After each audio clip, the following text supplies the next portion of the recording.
She walked into his world by accident. She almost didn't walk out at all.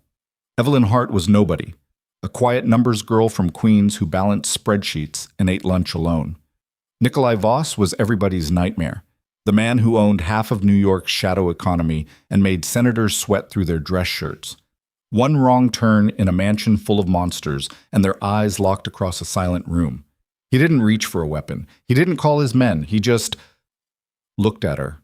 And in that moment, two worlds that were never supposed to touch collided with the force of something neither of them could survive unchanged. Chatpati.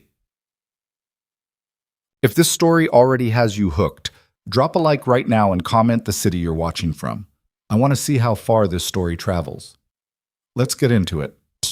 The rain came in hard off the Atlantic that night, the kind that didn't fall so much as a tack. Sheets of it hammering the cliffside estate like the sky had a grudge. Evelyn Hart sat in the back of a black town car that smelled like leather conditioner and someone else's expensive cologne, watching the lights of the Voss mansion materialize through the windshield like something out of a dream she hadn't asked to have. She pressed her thumb into the edge of her clutch bag hard enough to leave a mark. The invitation had come through her firm, Hargrove and Linden Financial Consulting, where Evelyn had spent the last 4 years being the person nobody forgot, because nobody remembered her in the first place. She was good at her job in the way furniture is good at holding things up, reliably, quietly, without anyone pausing to appreciate the craftsmanship. When her supervisor, Daniel Fitch, had handed her the embossed envelope 3 days ago, he hadn't looked up from his monitor. Client hospitality event, Saturday evening, Voss estate out on the North Shore. Somebody senior needs to attend, and everyone senior has a conflict. Evelyn had looked at the envelope. The paper alone probably cost more than her monthly transit pass. What kind of client is Mr. Voss?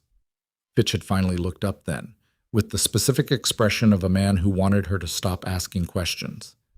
The kind you smile at and don't invoice twice. She'd Googled Nikolai Voss that night at her kitchen table with a cup of green tea going cold beside her keyboard. The search results had been simultaneously abundant and strangely empty, like someone had filled in all the surface details and scraped out everything underneath. Real estate holdings across 6 states, a shipping conglomerate with ports in 4 countries, a charitable foundation that had apparently funded 2 children's hospitals, and a marine conservation project off the coast of Maine. His photograph appeared in exactly 3 places: a blurred background shot from a Manhattan fundraiser in 2019, a distant profile image from a Wall Street Journal piece on shadow investors reshaping the East Coast economy, and a single corporate headshot that looked like it had been taken under legal duress, jaw set, eyes the color of a winter ocean, expression calibrated to communicate nothing at all. What Google wouldn't tell her, the whispers at the office did. Nikolai Voss didn't get investigated. Nikolai Voss didn't get audited. Nikolai Voss had once had a city councilman removed from office within 72 hours of that councilman suggesting a zoning review of a Voss property in Red Hook. Nobody could prove the connection. Nobody tried very hard.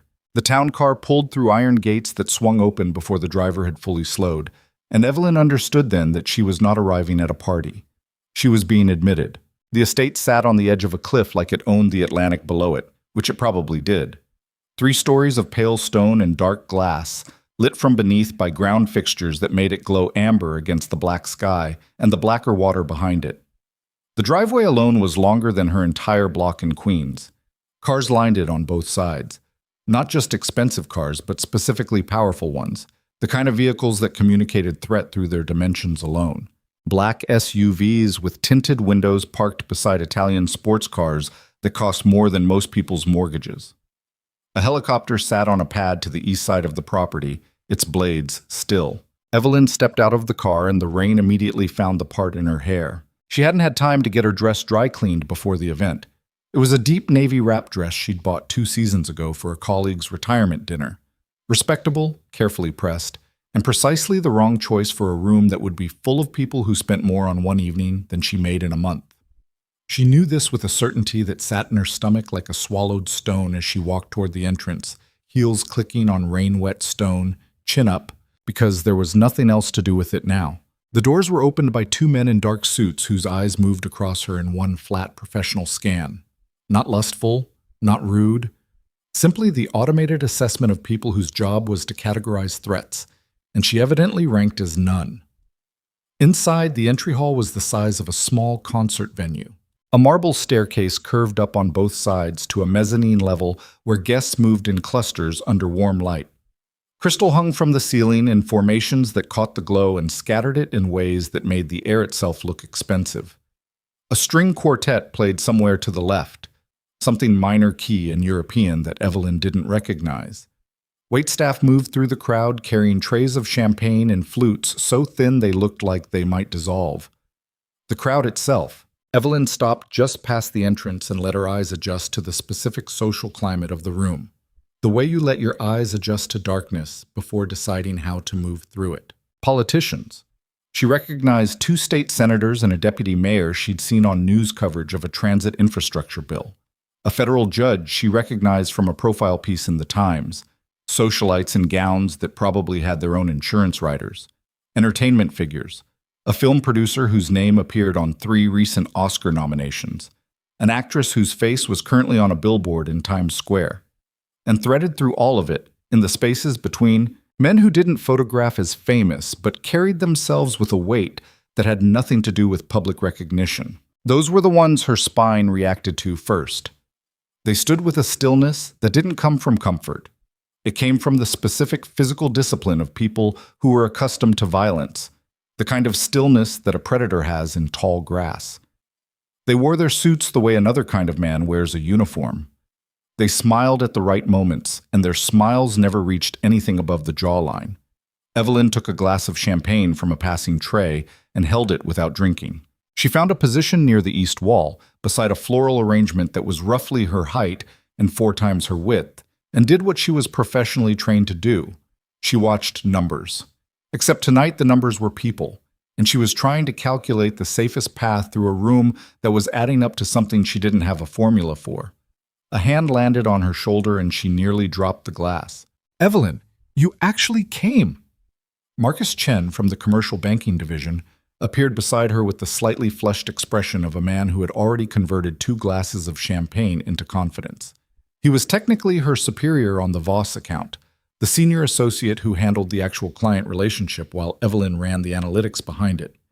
"I thought Fitch was going to send Rodriguez." "Rodriguez had a family thing," Evelyn said. Right.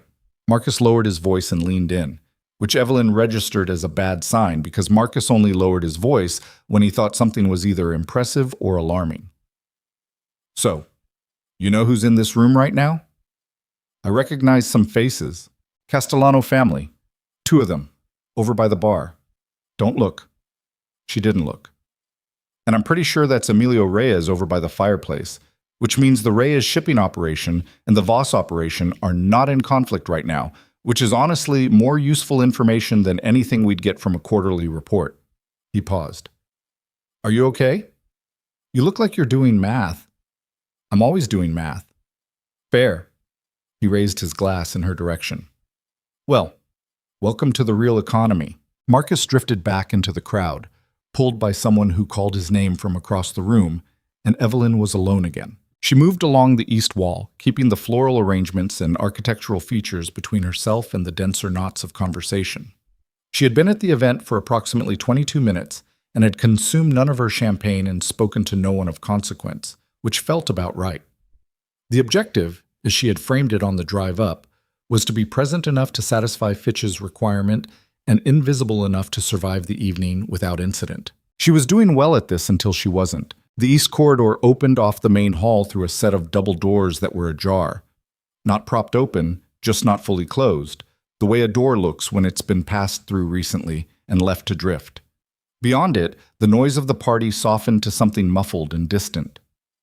The corridor itself was dim, lit by wall sconces at intervals and lined with paintings that Evelyn's eye caught involuntarily as she passed. Dark oils, maritime scenes, the kind of work that required its own humidity control. She had not meant to go through the doors. She had been looking for the restroom, which a waiter had indicated was to the east side, and she had interpreted east side more liberally than intended. She realized her mistake about 30 feet into the corridor when the muffled quality of the party noise clarified into actual silence, and she stopped. The corridor ended in a set of heavy wooden doors, dark, carved, slightly apart. Through the gap came the low sound of a voice. One voice, even in cadence, controlled, speaking in what Evelyn's ear identified as Russian before she had consciously processed the detail. She should have turned around. She knew this with the clean, bright certainty of someone who had been given very clear signals by the universe and was currently ignoring all of them. Instead, she stood there for 3 full seconds, the way you stand at the edge of something that looks like it might give way, trying to determine if the ground will hold. Then the door swung open. Nikolai Voss stood in the doorway.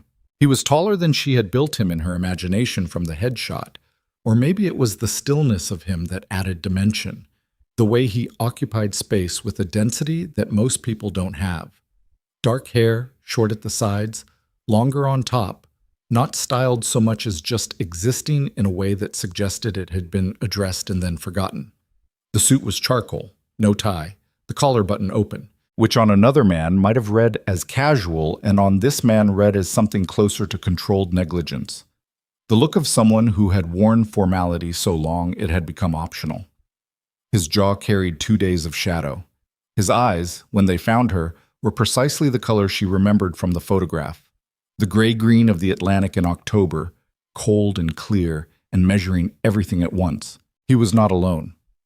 2 men stood behind him in the study beyond. One older, silver-haired, his expression immediately locked onto Evelyn with the calculated attention of someone running an assessment. The other was younger, dark-eyed, his hand moving fractionally toward the inside of his jacket before he caught himself and stilled. The older man spoke first, in English, low and clipped. "Sir, we have a guest." Nikolai's gaze had not left Evelyn. He had not moved. He had not reached for anything or signaled to either of the men behind him. He simply looked at her with an expression that Evelyn could not categorize. Not anger, not suspicion, not the flat professional scan the men at the door had given her. Something else. Something that she couldn't name in the moment and would spend a long time afterward trying to. "I'm sorry," she said immediately, and her voice came out clearer and more even than she had any right to expect. "I was looking for the restroom and I went the wrong direction. I apologize for interrupting." She turned to leave. "You're not interrupting." His voice was accented, faint, Eastern European, the kind of accent that happened when someone had spent enough years in American rooms to have smoothed most of it away, but not all. "The restroom is back down the corridor and to the left." Evelyn turned back. "Thank you." She left. She did not run.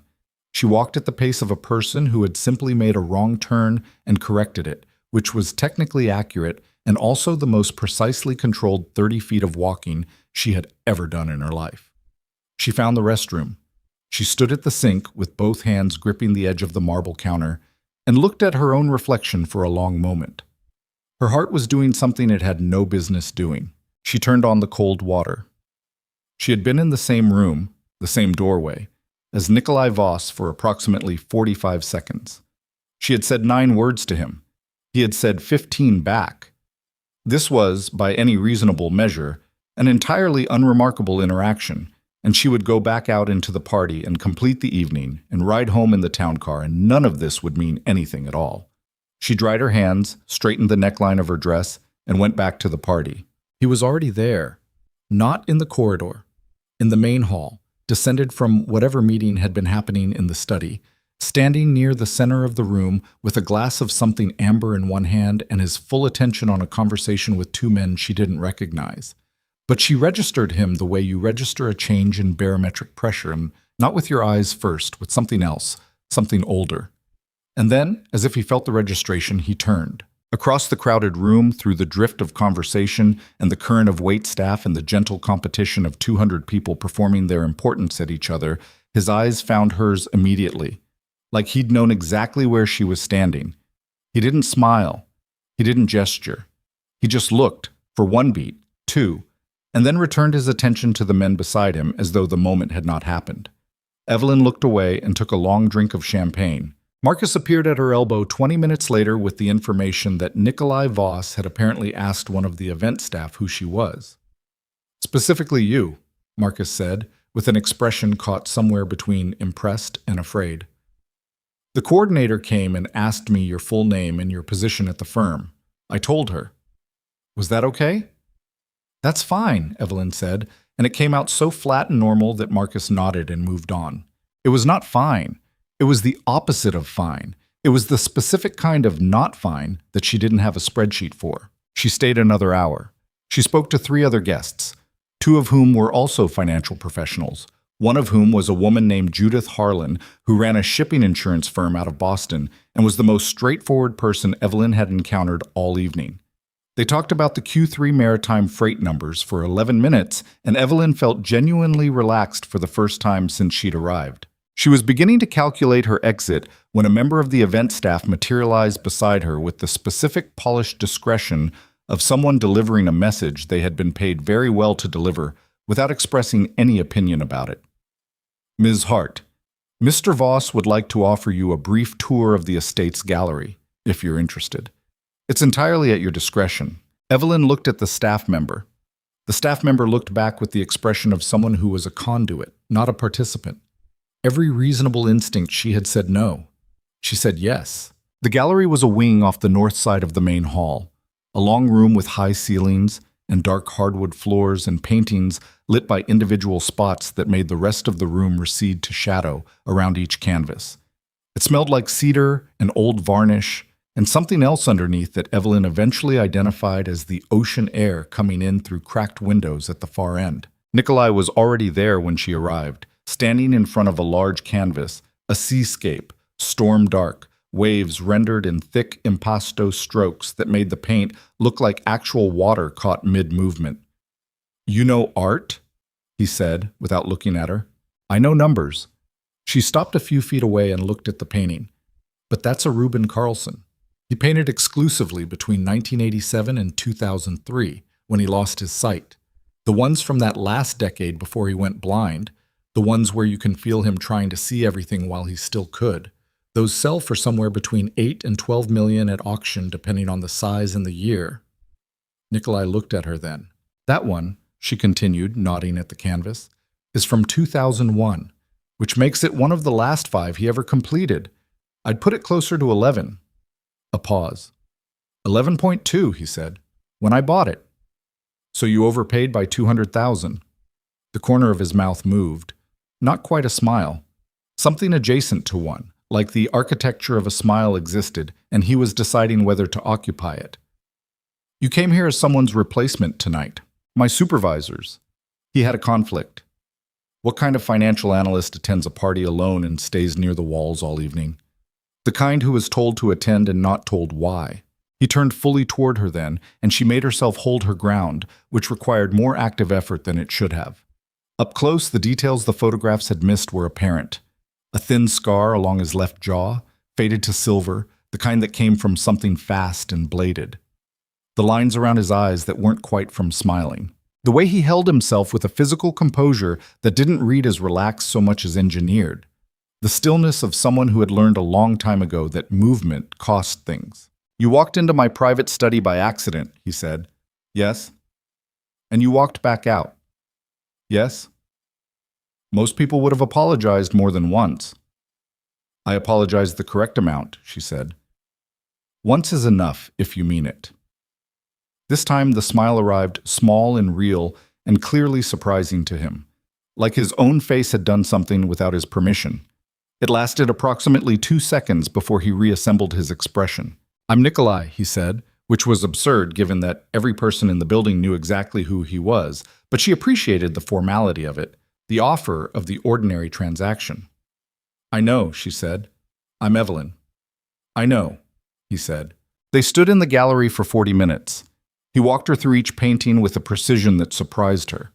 Not the curated description of a collector performing knowledge, but the specific recall of someone who had spent actual hours looking at these things, turning them over in his mind, letting them mean something.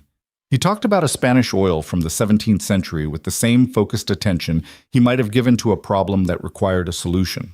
He talked about a contemporary American abstract, chaotic, raw, nothing she would have chosen, with what she could only describe as personal recognition. The way you talk about something that reflects a part of yourself you don't usually show. She asked questions. He answered them without hedging. She pushed back on 2 of his interpretations, and he reconsidered both. Not to placate her, she could tell, but because he was actually weighing what she'd said. At some point, she realized the champagne glass she'd been holding for 40 minutes was still full. "You didn't drink," he observed. "I need to take a car home. I have drivers. I have my own." He looked at her for a moment with something that she would later, in the less manageable hours of subsequent nights, identify as the specific expression of a man encountering something unfamiliar. Not dangerous unfamiliar, just new. "Your firm handles the Western Corridor accounts," he said. "The commercial analysis, yes. There's an acquisition in Q1 I'll need independent analysis on. Something outside the usual banking channels." "That sounds like a conversation for a business meeting." "It does," he agreed. "Would you take that meeting?" Evelyn looked at him. The measured eyes, the scar along his jaw, the party audible in the distance, the room full of people whose relationship to power was either service or complicity. "Send the brief to the firm," she said. "I'll review it and determine if it's in our scope. I'll send it directly to you. That's not how the firm works." "It's how I work," he said. She left the gallery before he did. She found her coat, collected her car, and spent the 40-minute ride back to Queens staring at the rain on the window and doing very deliberate math about nothing consequential. She told herself she had handled it correctly. She had been professional, direct, clear about boundaries, and appropriately unremarkable. She told herself this several times. The brief arrived in her personal email, not the firm account, her personal Gmail, at 11:47 p.m. that same night. No subject line, no greeting. Just a document attached and a single line of text in the body. "I looked up the Carlson. You were right about the 200,000. She sat at her kitchen table in the dark and stared at the screen for a long time before she closed the laptop. She opened it again. She went to bed. She did not sleep well. The following week arrived with the specific mundane aggression of a week that has no interest in your private complications. Evelyn had 3 client reports due, a team presentation to support, and approximately 4,000 separate reasons to treat the previous Saturday as an anomaly that required no further action. She treated it as an anomaly that required no further action. The Voss brief sat in her personal email unopened. She had looked at the file name twice. She had not opened the file. This was, she told herself, the correct professional and personal posture. She was not a person who got unsettled by powerful men in expensive rooms. She was a person who ran numbers on shipping portfolios and ate her lunch at her desk and had a very manageable life that did not involve criminal empires or oil paintings that cost $11 million or gray-green eyes that had a way of... She opened the file on Thursday afternoon. It was 63 pages. Dense, technical, precisely organized in a way that made it immediately clear that whoever had prepared it was either a meticulous professional or someone performing the appearance of one to a very high standard. The acquisition in question was a mid-sized logistics firm based out of Newark, legitimate on its face, the kind of company that existed in the productive friction between legal commerce and the kind of commerce that didn't appear on public registers. The analysis required would be specific, careful, and genuinely complex. It was also, she noted with the clinical part of her brain that never quite went offline, exactly the kind of work she was good at. She called Marcus. "I have a project that came to me directly from the Voss organization," she said. 63-page brief Newark acquisition, Q1 timeline. "I need to know if this goes through the firm officially or..." "Oh, that's already been handled," Marcus said, in the tone of someone who had received a call he'd been expecting. "Fitch got a call Monday morning. You're the lead analyst on the Voss account going forward, direct reporting structure, independent engagement." Fitch's words were, and I quote, "Don't ask me to explain it. Just make sure Evelyn knows she's the point of contact." A silence. "That's a significant lateral move," Evelyn said carefully. "Yes," Marcus said. "It is." Another pause. "Evelyn, are you okay?" "I'm fine." "Because if you need me to..." "I'm fine, Marcus." "Thank you." She hung up and looked at the 63 pages on her screen and understood with the clarity of someone who is very good at pattern recognition that the Voss account was not a professional development opportunity. It was an invitation. She could decline it. She could go to Fitch and say she was uncomfortable with the assignment and ask to be reassigned. This was a real option. She sat with it for a full 30 seconds, which is actually quite long when you're sitting with something you already know the answer to. She pulled up a new spreadsheet, entered the first set of figures from the brief, and started working. The first meeting was at a restaurant in Midtown, a private room, not the main dining area, accessed through a side entrance by a man who introduced himself only as Emil and who had the economical, physical presence of someone whose professional value was not in conversation. The room was small, well lit, a round table with 4 chairs, 2 of which were occupied when Evelyn arrived. Nikolai and the silver-haired man she'd seen in the study doorway at the estate. "Victor Arden," the older man said, extending a hand. His grip was brief and dry, and his eyes were the specific shade of pale that made his assessment of her feel like a scan. "I manage operations." "Evelyn Hart," she said. "I manage analysis." Something in Victor's expression registered and was immediately filed away. She couldn't tell what it meant. Nikolai, across the table, was watching her with the same quality of attention she'd noticed in the gallery. The kind of attention that wasn't predatory so much as thoroughgoing, like he was paying the kind of attention most people don't pay, the kind that notices things. "You read the full brief," he said. "Yes?" "You have questions." 47, she said, "but we can start with the asset valuation discrepancy on pages 31 through 38. Whoever prepared these figures used a standard commercial depreciation model for the vehicle fleet, but 3 of the subsidiary holding structures have overlapping depreciation schedules that overstate the asset base by somewhere between 6 and 9%. Victor turned his head toward Nikolai by approximately 3 degrees. Nikolai's expression was the same one he'd worn in the gallery when she'd corrected him on the Carlson. That 2-second window of something genuine before the architecture reassembled. "Show me," he said. She showed him. She had printed the relevant pages and annotated them in red pen, old habit, analog instinct. And she spread them on the table and walked him through it with the same precision she'd have used with any client. He asked questions. 2 of them were very good questions. Victor asked nothing and watched everything. The meeting lasted 2 hours and 40 minutes. When it ended, Victor left first, which Evelyn suspected was not an accident. Nikolai held the door and she walked through it, and he said, without particular inflection, "The acquisition closes in March. I'd like weekly calls until then and a second in-person review in 6 weeks." "That's in our scope," she said. "There's a dinner next Friday at the estate, smaller gathering, 8 people, one of whom is the logistics firm's board chair. I'd like you there." She stopped, turned. "Why?" He looked at her for a moment. "Because you notice things other people miss," he said, "and because you'll tell me what you see." "Mr. Voss, Nikolai." Nikolai.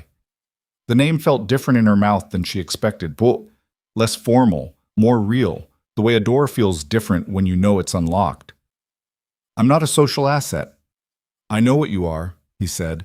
"I'm asking you to dinner. That's all it is." It wasn't all it was. She knew that. He knew that she knew that. The conversation had the quality of 2 people standing on either side of a line, both looking at it. "Send me the details," she said. She walked out into Midtown's gray November afternoon and hailed a cab and sat in traffic for 22 minutes and thought about absolutely nothing the entire time. Oh. The dinner at the estate was different from the gala. The gala had been performance, a room built for display, people at their most carefully constructed. This was something else. 8 people around a long table in a dining room that overlooked the ocean through floor-to-ceiling glass. The board chair of the logistics firm, a man named Jeffrey Hale, silver-templed and watchful. 2 of Nikolai's associates whose names she retained and roles she could only approximate. A woman named Sasha who spoke 4 languages in the course of one evening without seeming to notice. Victor, who sat at the far end and watched Evelyn with the steady patience of someone building a file. And a woman who arrived late, kissed Nikolai's cheek with the proprietary ease of familiarity, and sat down across from Evelyn with a smile that was technically perfect and anatomically hostile. Celeste Moreau. Evelyn learned the name from Sasha quietly over the soup course. Nikolai's former fiancée. They ended it 2 years ago. She remains in the circle because it's safer than not. Safer for whom? Sasha had smiled and changed the subject. Celeste was the kind of beautiful that seemed to have been arrived at through strategic effort, the kind that required maintenance and operated as a form of capital. She wore red, which was either confidence or war paint, and Evelyn suspected both. She directed 3 questions at Evelyn during the first hour that were phrased as friendly interest and constructed as tests. Evelyn answered the first 2 with factual precision, which she could tell was not the response Celeste was calibrated for. The third question, and how exactly did you come to be in Nikolai's orbit, given your background? She answered with the calm of someone who had been underestimated professionally for 4 years and had made it her competency. Through my work, she said, which is how most people come to be in anyone's orbit if the relationship is going to mean anything. The table had a brief, charged silence. Jeffrey Hale covered it by asking Nikolai about port operations in Baltimore.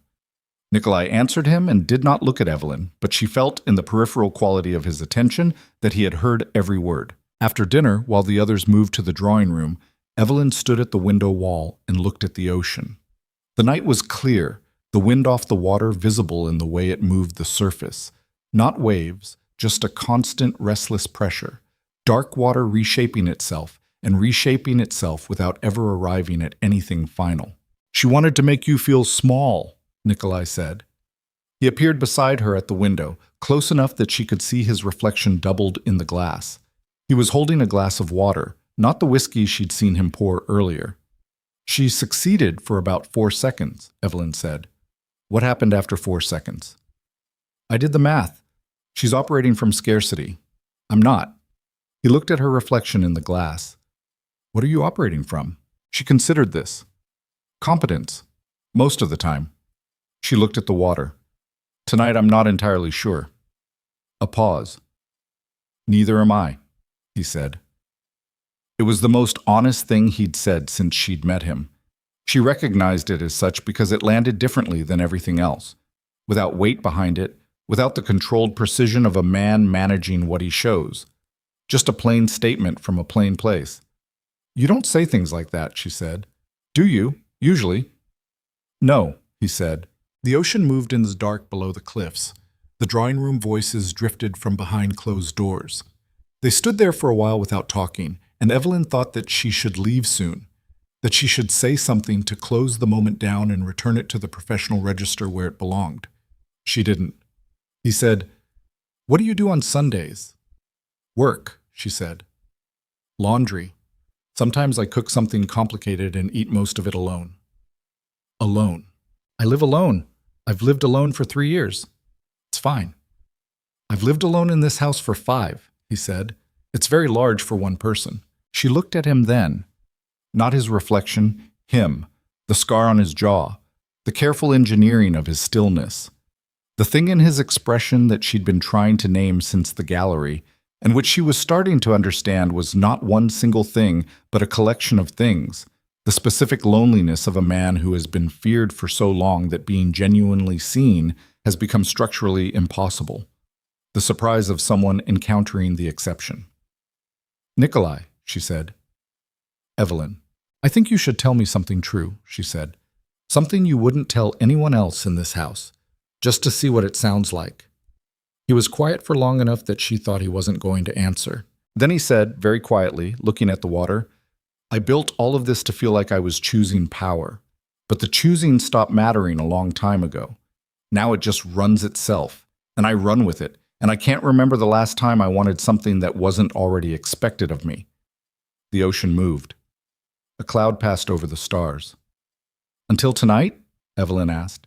He didn't answer, but the reflection in the glass, that reflection looked at her for a long, unwavering moment, and she felt the ground beneath her shift by exactly the amount that ground shifts right before it decides to give way. She was in trouble. She understood this with the clean, cold precision that she used to understand everything. The question was what she was going to do about it. She was still running that calculation when Celeste Moreau appeared in the doorway behind them, saw the two of them standing at the window, and smiled a smile that had nothing friendly in it at all. Evelyn, she said, with the warmth of someone who has decided exactly how this is going to go. I think we should talk. Celeste Moreau did not wait for an answer. She stepped into the room with the unhurried confidence of a woman who had decided the room was already hers, and closed the door behind her with a softness that was somehow more threatening than if she'd slammed it. She was holding a glass of red wine, and she did not look at Nikolai at all, which was its own kind of statement.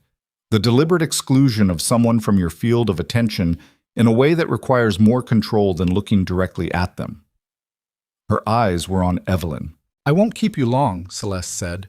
Her English was perfect, French accented in a way that softened consonants and sharpened intent simultaneously. "I just think there are things you should understand about how this works." Evelyn kept her weight even on both feet. "How what works?" "This." Celeste gestured with her glass, a small, elegant arc that encompassed the room, the house, the ocean beyond the glass, Nikolai standing 3 feet to Evelyn's left. "His interest. It's not a new thing. He gets interested, he pulls people close, and then something happens. It always does. And those people find themselves in positions they didn't plan for." "Celeste." Nikolai's voice was flat, not angry, something below anger, which was worse. "I'm being kind," Celeste said, still looking at Evelyn. "I'm telling her what no one told me." "You were told," he said. "You chose not to listen." A silence moved through the room like weather. Celeste smiled, and it was the first real expression Evelyn had seen on her face all evening. Not performed, not calibrated, but actually felt, which made it more dangerous than anything that had come before it. "He'll make you feel like you're the only thing in the room," she said to Evelyn, quiet and precise.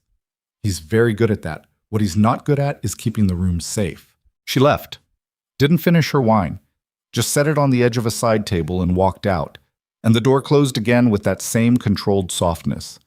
Evelyn let out a breath she hadn't known she was holding. "How much of that was true?" she asked. Nikolai was looking at the door. His jaw was set in the particular way of someone doing the internal work of not reacting, which takes more effort than reacting and shows in different places. The hands, slightly stiff at the sides. The stillness, too controlled now, gone from engineered to rigid. "Most of it," he said. She turned to look at him. "That's a worse answer than I expected." "I know." He picked up his glass of water from the window ledge. He didn't drink from it. "People around me get hurt. That's not a metaphor. It's a documented pattern, and I know it, and I've operated accordingly." "Meaning what?" "You keep everyone at a distance." "Meaning I stopped pretending the distance wasn't structural." He finally looked at her. "And then you walked into my study looking for a restroom and told me I overpaid for a painting, and I spent the next 4 days trying to find a professional reason to be in the same room as you again." The ocean made sound against the cliff below. The voices from the drawing room were a muted current through the walls. "That's not an answer about whether she was right," Evelyn said. "She was right. I'm still asking you to stay anyway." It was the most reckless thing he'd said. She could see it cost him. Not the saying of it, but the choice to say it. The decision to be that precise about something that precise men don't put into words. "I should go," she said. "I know," he said. She gathered her jacket. She said goodnight to the people in the drawing room. To Jeffrey Hale, who shook her hand and said her analysis on the Newark projections was the clearest work he'd seen in years. To Sasha, who gave her a look that contained 3 separate things Evelyn didn't have time to decode. To Victor, who shook her hand once and said nothing, his pale eyes running their quiet calculation. She did not look for Celeste. The car took her home through the dark, and this time she didn't bother pretending to look at the rain. She just sat with the conversation in her chest, turning it over, the way you turn over something you've picked up before you decide whether to keep it or put it down. November became December with the specific cruelty of a city that doesn't soften for the cold, just makes you pay for it. Evelyn worked the Voss account with the same exacting focus she brought to everything, and told herself each weekly call was simply that. A call, professional, bounded, finished when the agenda was finished. She told herself this on Monday mornings when she reviewed her notes. She told herself this less convincingly by Thursday. The calls ran long, not because of the work, though the work was genuinely complex and Nikolai engaged with it with a focus that she'd have found unusual in any other client. They ran long because somewhere in the second or third week, a second conversation had begun living inside the first one, a parallel exchange that happened in pauses and asides, and the specific quality of silence that followed certain things being said. He asked about her week, not as a pleasantry, as an actual question, the kind where you wait for the whole answer. She asked about the estate, about the gallery, about a book she'd seen on the side table during the in-person review, and he answered with the same thoroughgoing attention he gave to the acquisition figures. She was not keeping track of how much she looked forward to Thursday afternoons. She was keeping track of this fact while also not keeping track. In the third week of December, he called on a Tuesday. "The acquisition timeline has moved," he said. "Board vote is January 18th instead of March. I need the full analysis completed by January 10th. That's 2 weeks from now." "Yes." "The depreciation modeling alone needs another—" "I know. I'm asking if you can do it." She ran the calendar in her head. 14 days. 4 major modeling components, 2 of which required source documentation she hadn't received yet. "Send me everything you have, all of it. I'll tell you by tomorrow morning what's achievable." "There's something else." A pause. Brief, but in someone who didn't pause, it registered. "Victor wants to bring his own analyst onto the review, external firm. He's framed it as redundancy." She understood immediately. "He doesn't trust my analysis. He doesn't trust the channel." Different statement. She sat with the difference for a second. "He thinks I'm a liability. He thinks the situation is a liability. Those aren't the same to him, but he's folded them together." Another pause. "I'm telling you because you should know what's in the room." "And what are you going to do about it?" "I already did it," Nikolai said. "I told him the external analyst would be reviewing alongside your work, not instead of it, and that the final authority on the analysis was yours." The decision had been made before he'd called her. He was informing, not consulting. She understood why. This was his world. This was how decisions moved through it. And she also understood what the decision meant, which was that he had chosen a side in something Victor had been constructing, and the side he'd chosen was hers. "You shouldn't have done that without talking to me first," she said. "No," he agreed. "I shouldn't have." "But you did." "Yes." She thought about it for a moment. Victor's going to make this difficult. Victor makes everything difficult. That's his function. A flat pause. It's also his limitation. She worked through Christmas. Not because Nikolai asked her to. He told her explicitly to take the days that the timeline could flex by 48 hours. But because she was in it now, in the problem, and leaving a problem half done over a holiday was not something her brain was equipped to do. Her mother called on Christmas afternoon, and she answered from her desk with a glass of wine at her elbow, and her mother said, "Evelyn, you're working," in the tone that meant this was an old argument and also not really about work at all. "I'm almost done with something important," Evelyn said. "You're always almost done with something important." "Ma."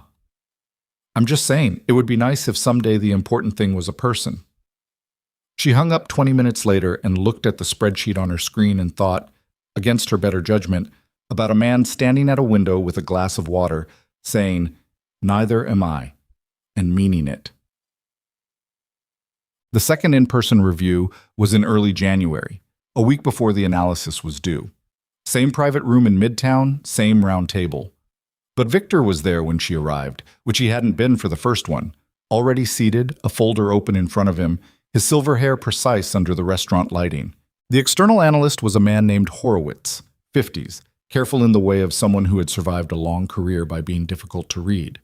He nodded when introduced and said nothing else, and opened his own folder with the deliberate movements of someone who had already formed an opinion and was waiting for the meeting to confirm it. Nikolai arrived 4 minutes after Evelyn, said her name and greeting and Horowitz's name, and nothing to Victor beyond a brief look that carried the compressed communication of 2 people with a long and complicated history. He sat down. Evelyn began. She had prepared for this with the kind of focus she reserved for things that mattered. Not just the analysis itself, but the presentation of it, the exact sequencing of how information was delivered to maximize both clarity and persuasion, because they were not always the same thing. She walked through the depreciation corrections, the revised asset valuations, the 3 acquisition risk scenarios she'd modeled, and the conditions under which each became the most probable outcome. Horowitz asked 3 questions, all technical, all good. She answered them directly. Victor waited until she had finished and then said, without looking at her directly, "The scenario modeling relies on a projected freight rate stabilization in Q2. What's the source for that projection?" The International Maritime Transport Index, cross-referenced with the Q4 forward contracts from two primary carriers that the target firm has existing relationships with. It's on page 44 of the supplemental. The IMTI model has a 17% historical error rate on Q2 projections. On aggregate data, when segmented by carrier relationship type and contract structure, which this is, the error rate drops to 9, which I note in the footnote on page 45. Victor's eyes moved to her for the first time. The pale, flat assessment, recalibrated. You've done this before. Analysis? Yes, it's my job. You know what I mean. I know what you're asking, she said evenly. You're asking if I've been in a room like this before, with people like this, and whether I know how to hold ground. The answer is yes. A silence that had edges. Nikolai said nothing, but she felt his attention the way you feel a change in temperature. Specific, directional, present. Horowitz closed his folder. The analysis is sound, he said, to no one in particular.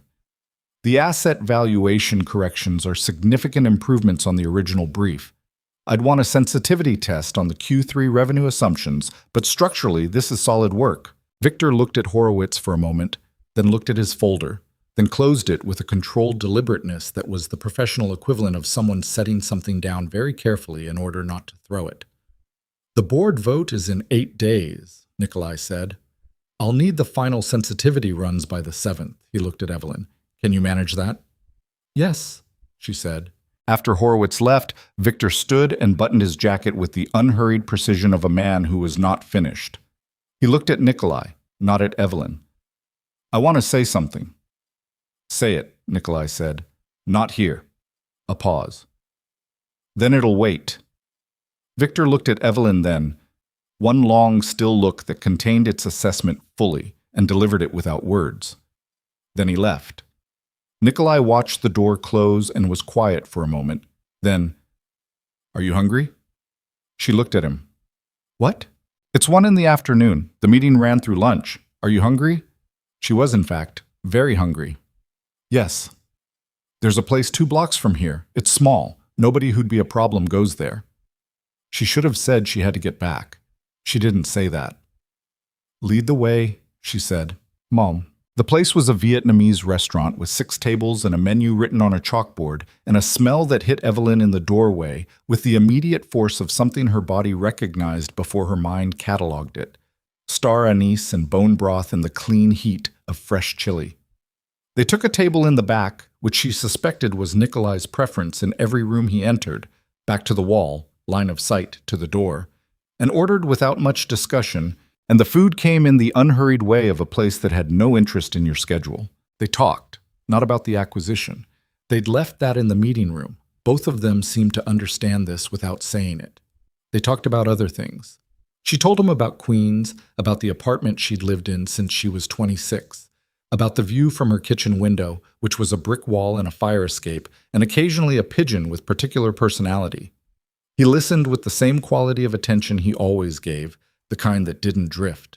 He told her, slowly, in the careful way of someone who rarely does this, about where he grew up. A city in western Ukraine, before the empire had fully finished collapsing. A childhood in an apartment building with 3 families to a floor, and heat that came and went without explanation. He said it flatly, without sentiment, the way you report facts that have stopped requiring interpretation. But she noticed the things he left out, not by their absence, but by the shape of the spaces where they should have been, and understood that what he was not saying was larger than what he was, and that this was still more than he said to most people. Victor doesn't like me, she said. Not a question. Victor doesn't like anyone who changes things, Nikolai said. You've changed things. I've done 2 months of financial analysis. He looked at her.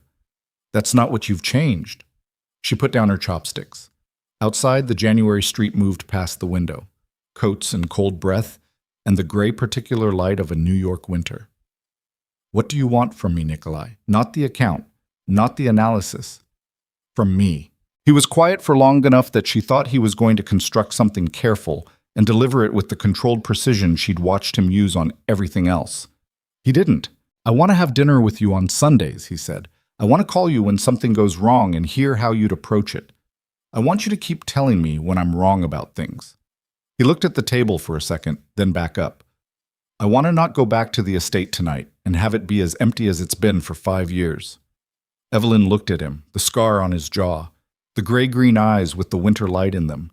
The man who had built an empire and lived alone in it. "That's a lot to want," she said. "I know.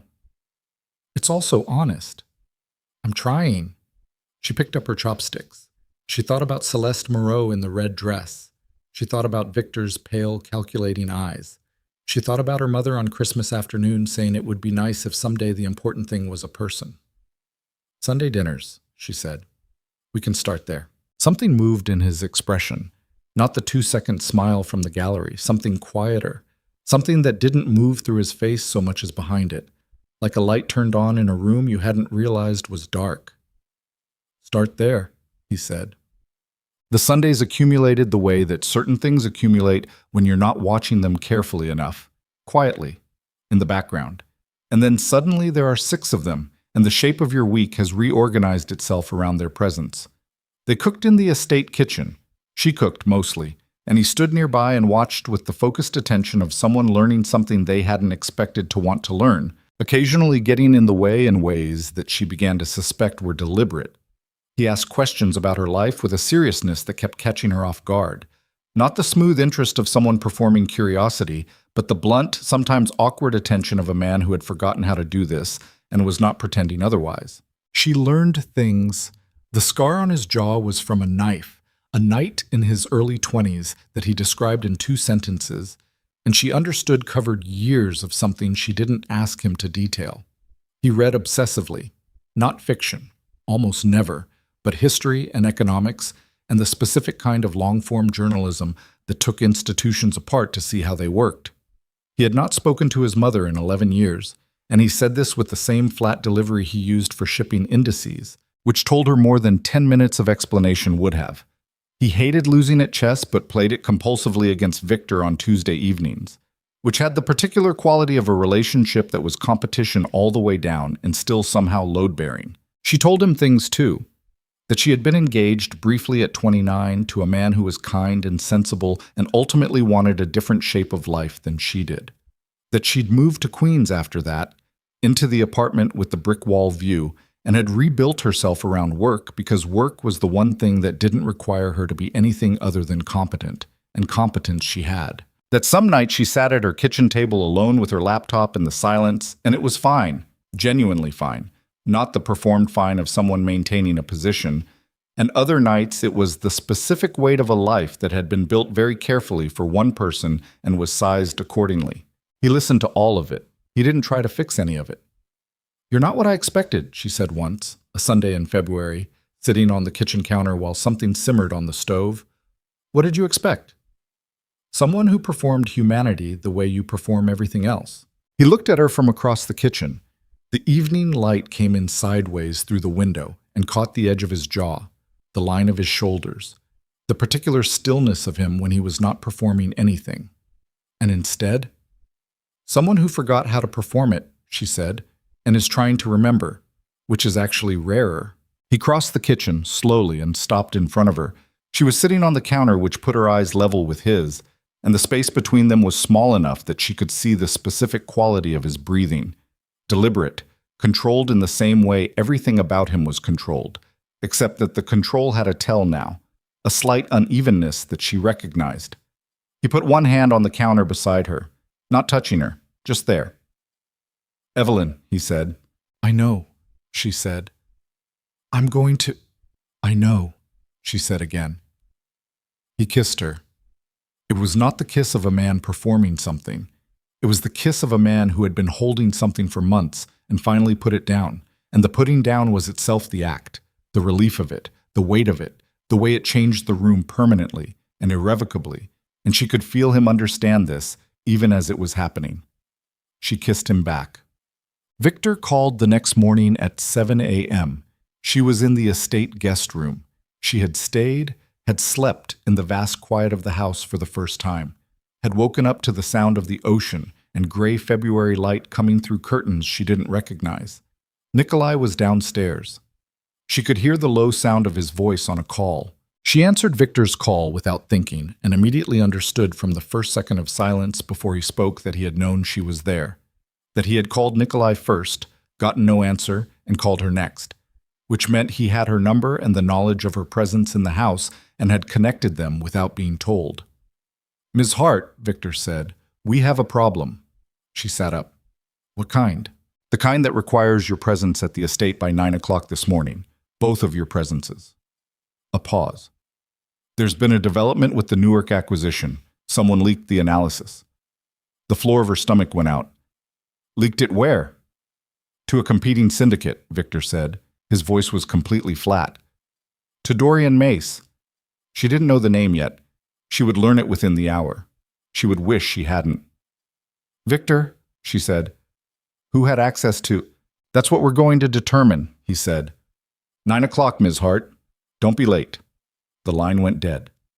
She sat in the gray February light with the phone in her hand and the sound of the ocean below and the sound of Nikolai's voice downstairs, still on his call, not yet knowing what she knew.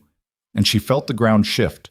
Not the small promising shift of a week ago, but the deep structural kind, the kind that means something foundational, has given. She was downstairs before 9. Nikolai was already in the main study when she came down, the same room she had accidentally walked into 4 months ago. Except now she knew it differently. The heavy desk, the bookshelves with their careful disorder, the window that looked northeast toward the water. He was standing at that window with his phone on the desk behind him and his hands loose at his sides. And when she came through the door, he turned and she could see from the quality of his stillness that Victor had already reached him. "You know," she said. "I know," he said. "Who is Dorian Mace?" He looked at her for a moment, not assessing, not calculating, just looking at her the way you look at someone when you're deciding how much of a true thing to say. "He runs a syndicate out of Philadelphia. Freight, distribution, the port operations in South Jersey. We've been in competition over the Newark corridor for 2 years. And someone gave him my analysis. A summary of it. Enough to know the acquisition timeline, the asset correction figures, and the board vote date." Evelyn stood very still. "Who had the full document?" "You, me, Victor, Horowitz." He said the names without inflection, but she heard the order of them, the way Victor came third, after himself, which told her something about where his mind had already gone. "Horowitz was hired by Victor," she said. "Yes.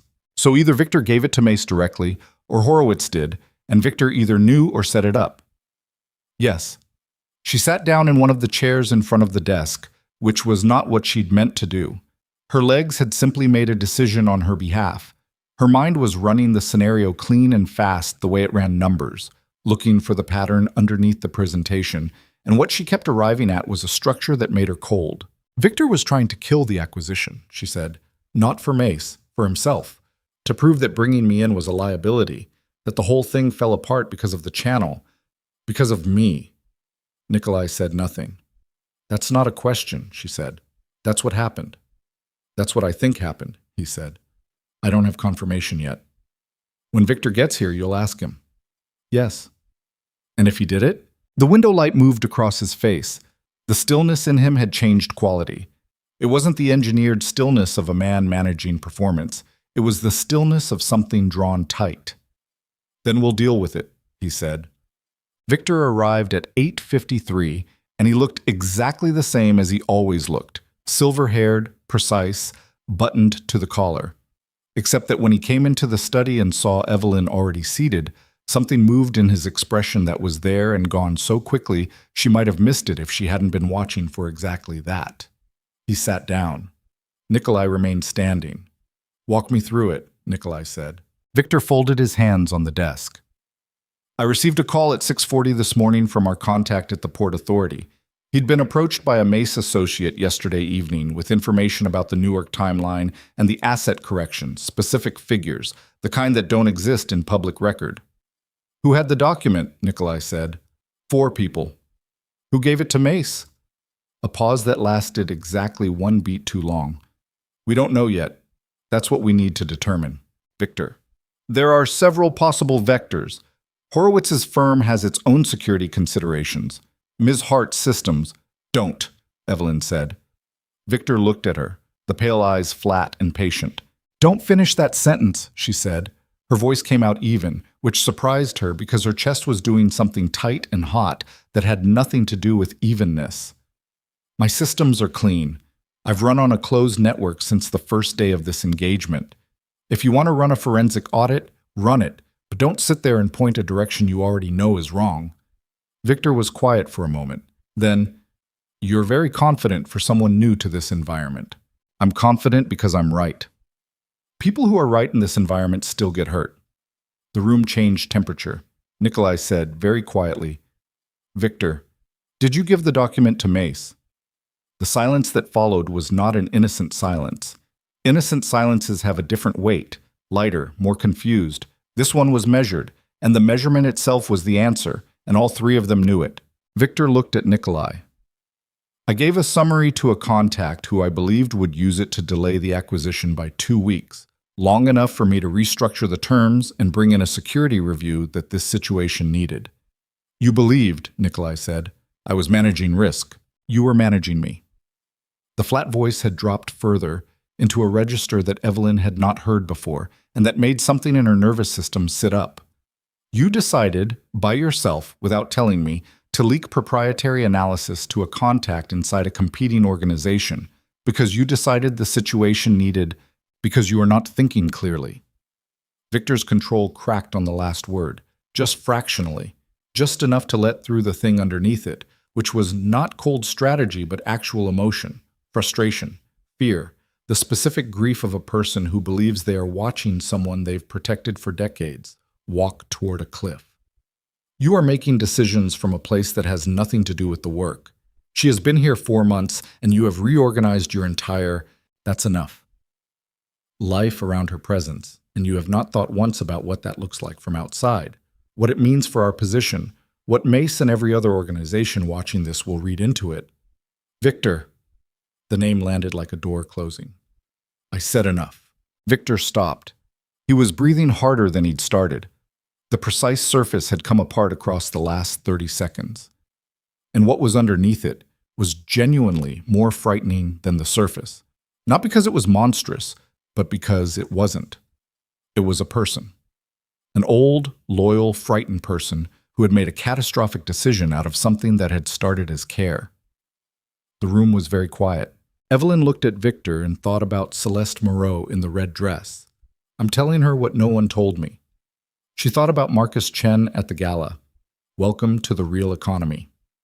She thought about herself 4 months ago, sitting at a kitchen table in Queens, reading about a man whose photograph appeared in exactly 3 places and whose real shape existed entirely in the negative space of what wasn't written. She was very far from Queens right now. The board vote is in 8 days, she said. Both men looked at her. Mace has the timeline and the asset figures. That means he has enough to disrupt the vote, either by approaching the board chair directly with a competing offer or by using the figures to demonstrate that the acquisition is financially riskier than the board has been told, which he'll frame as a disclosure failure, which makes the whole deal vulnerable to legal challenge. Nikolai looked at her. Can we fix it? If we move fast, the sensitivity analysis I was running, it actually addresses the exact risk vectors Mace would use. If I finish it today and we get it to Hale before end of business, the board has the full picture before Mace can offer a distorted one. She paused. But we have to assume Mace moves today, which means I have about 6 hours. Nikolai looked at Victor. Victor said nothing. Get Horowitz on the phone, Nikolai said to Victor. I want to know everything his firm received, when and through which contact, and then I want you out of this room. Victor stood. He buttoned his jacket with the same slow precision as always, except that his hands were not entirely steady. He picked up his folder. He walked to the door. He stopped. I have protected you, he said, not turning around. For 20 years. I have done things for you that I will not name in front of her. I have kept you alive and kept you whole, and I have watched you build this into something that works. I was trying to protect it. I know, Nikolai said. You're choosing her over the work. I'm choosing, Nikolai said, to be someone she's not ashamed of. That's not the same thing. Victor left. Evelyn worked. She sat up at the desk Nikolai cleared for her in the study. Not the main desk, a secondary one by the window, which he pulled from against the wall himself without asking. Just did it, moved a chair and a lamp, and put her coffee down next to the laptop without being asked. She worked with her whole body engaged the way she only worked when the problem was real.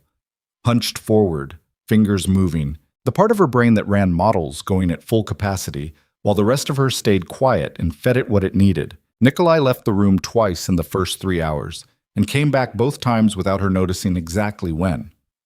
At some point, food appeared on the desk beside her coffee. Something simple, a sandwich, an apple, and she ate part of it without fully stopping. At 1 in the afternoon, she found it. She sat back in the chair and looked at her screen, and the cold that moved through her was a specific cold.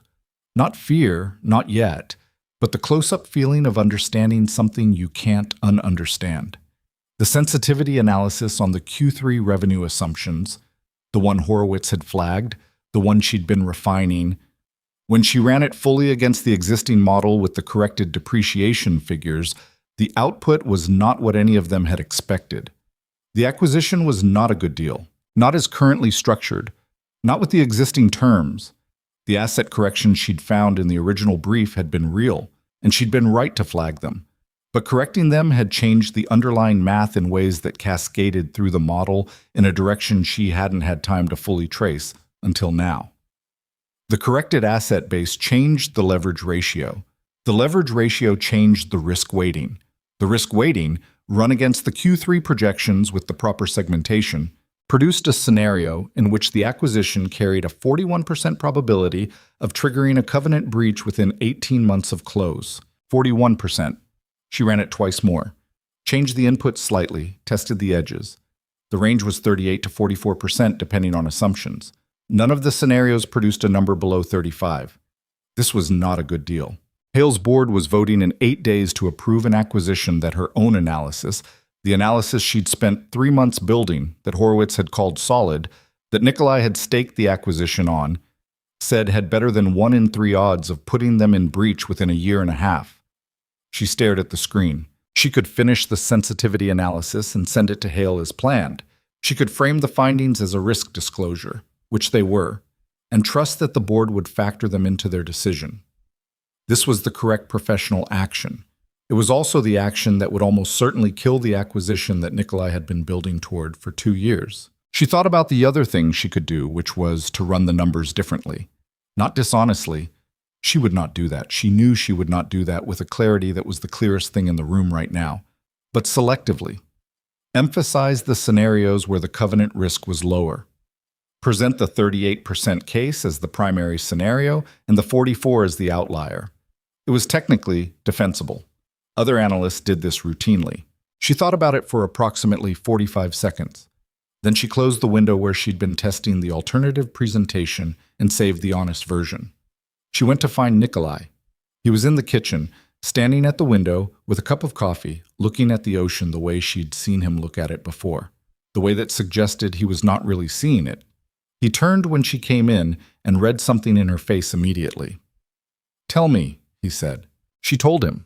All of it. The full numbers, the range, the covenant breach probability. She did not soften it. She did not frame it differently than it was. She stood in the kitchen of his estate and delivered the analysis with the same precision she'd have used in a meeting room, because that was what she had and it was what he needed. He was quiet for a long time after she finished.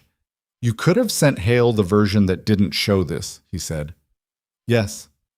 "Why didn't you?" She looked at him. "Because then I'd be victor." He set down his coffee cup.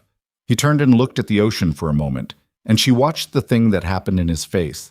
The specific sequence of a man who has just had something he's worked toward for a long time taken apart, and is deciding what to do with the space where it was. It was not pleasant to watch. It was not the clean processing of someone who holds things lightly. It was the actual work of a person who holds things heavily and still manages to put them down. "Okay," he said. "Okay? We don't do the deal." He turned back. "We go to Hale with the full analysis. We let the board vote it down on the real numbers, and then we figure out what the deal looks like restructured. Different terms, different timeline, different risk structure. If the asset is worth acquiring, we acquire it correctly or we don't acquire it." She looked at him. "You're not angry." I'm angry, he said. Not at you. 2 years of work. 2 years of work toward the wrong structure, he said. Better to know now. He picked up his phone. I need to call Hale before 4. Can you prepare a summary for that call? Just the key risk figures, clean, no interpretation. I can have it in 20 minutes. 15 would be better. She was already walking back to the studies. The call with Hale lasted 47 minutes. She sat across from Nikolai at the desk and listened to his side of it. The flat precision with which he delivered the information, the complete absence of apology or spin, the way he answered Hale's questions with a directness that she suspected surprised the man on the other end of the line. When it was over, Nikolai set down the phone and looked at the window. He's grateful, he said. The board would have approved it. In 18 months, they'd have been in breach and looking for someone to blame. Will he restructure? He wants to. In 90 days, new terms. He looked at her. It's not a loss. It's delayed. Everything worth doing gets delayed. She looked at him across the desk in the late afternoon light. Outside, the winter sun was dropping toward the horizon, turning the ocean copper and gray. The house was quiet around them. Victor's absence had a sound she'd found, an absence that had its own acoustic quality like a missing note. What happens with Victor? She said. Nikolai was quiet for a moment. I don't know yet. He's been with you for 20 years. I know. He made a catastrophic mistake. I know that too. He stood, moved to the window. He also told the truth when I asked him directly. He could have kept lying. He didn't. That's a low bar. It's the bar I have, he said. I've worked with lower ones. She understood, looking at the shape of his back against the window, that this was one of the actual cost.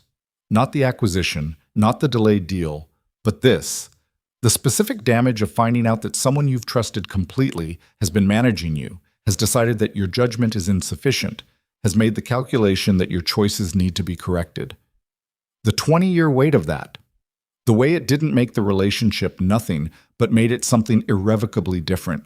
She understood this because she had spent 4 months watching him, and she knew now that trust was the specific scarcity in his life. Not money, not power, not protection, but the ordinary thing of being trusted and trusting back. The simple transaction most people take for granted. She was about to say something when his phone rang. He looked at the screen. Something shifted in his expression. Small, quick, the compression of a man receiving information his body processes before his mind does. It's Mace, he said. She went still. He answered it on speaker, set it on the desk between them. Mace. The voice on the other end was unhurried, professionally warm, the voice of a man who had spent a career being underestimated. Nikolai, I hope I'm not interrupting your evening. What do you want? I heard the Newark deal hit some complications. Unfortunate. Good opportunities don't stay available forever. A pause. I'm actually calling about something else.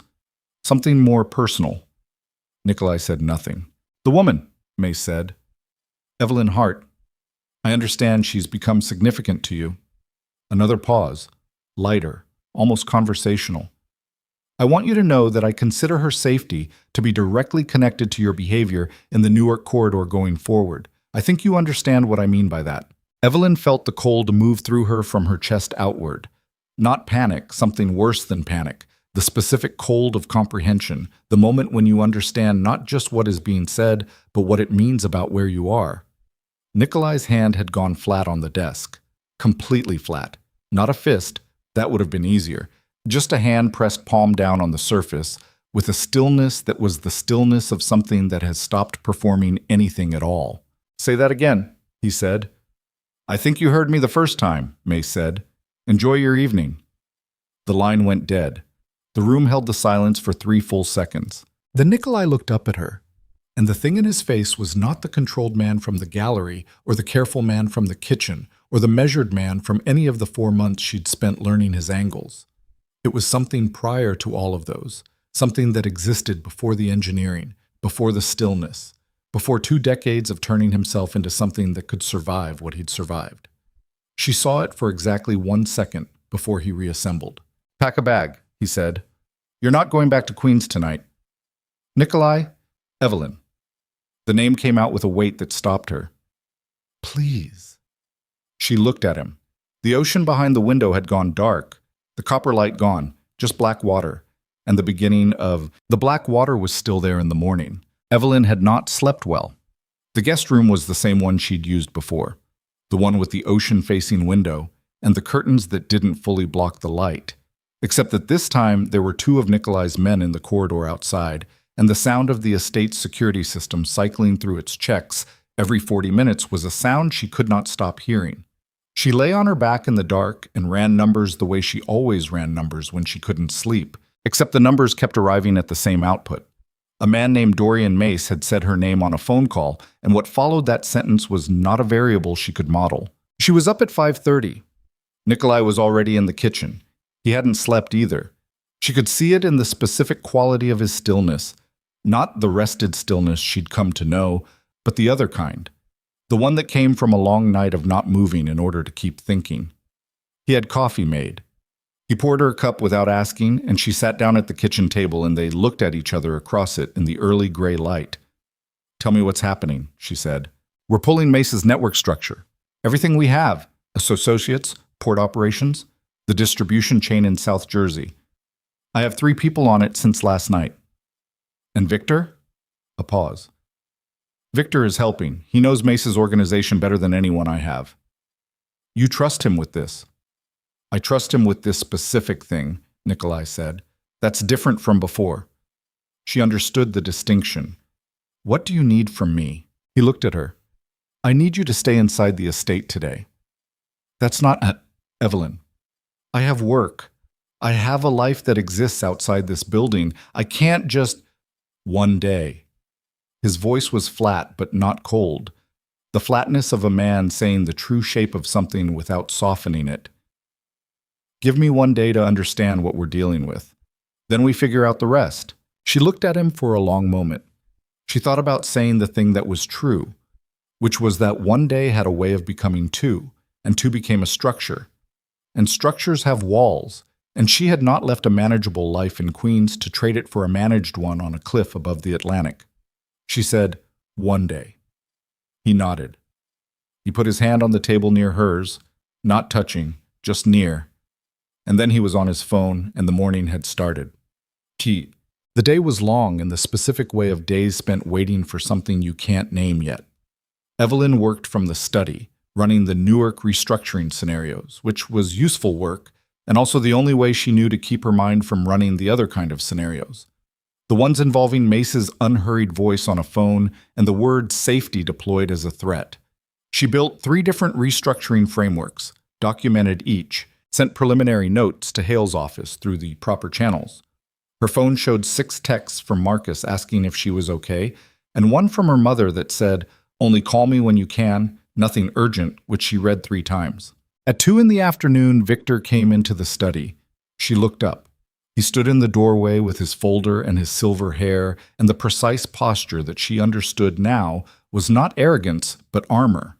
The specific erect carriage of a man who had learned early that showing any curve in the spine was an invitation. He looked at her with the pale eyes. The calculation was still there, but something else was present underneath it now, something she hadn't seen in Victor before. "May I?" he said, indicating the chair across from her. She gestured at it. He sat. He did not open the folder. "I owe you an explanation," he said. "You don't owe me anything." "I do." He set the folder on the desk between them.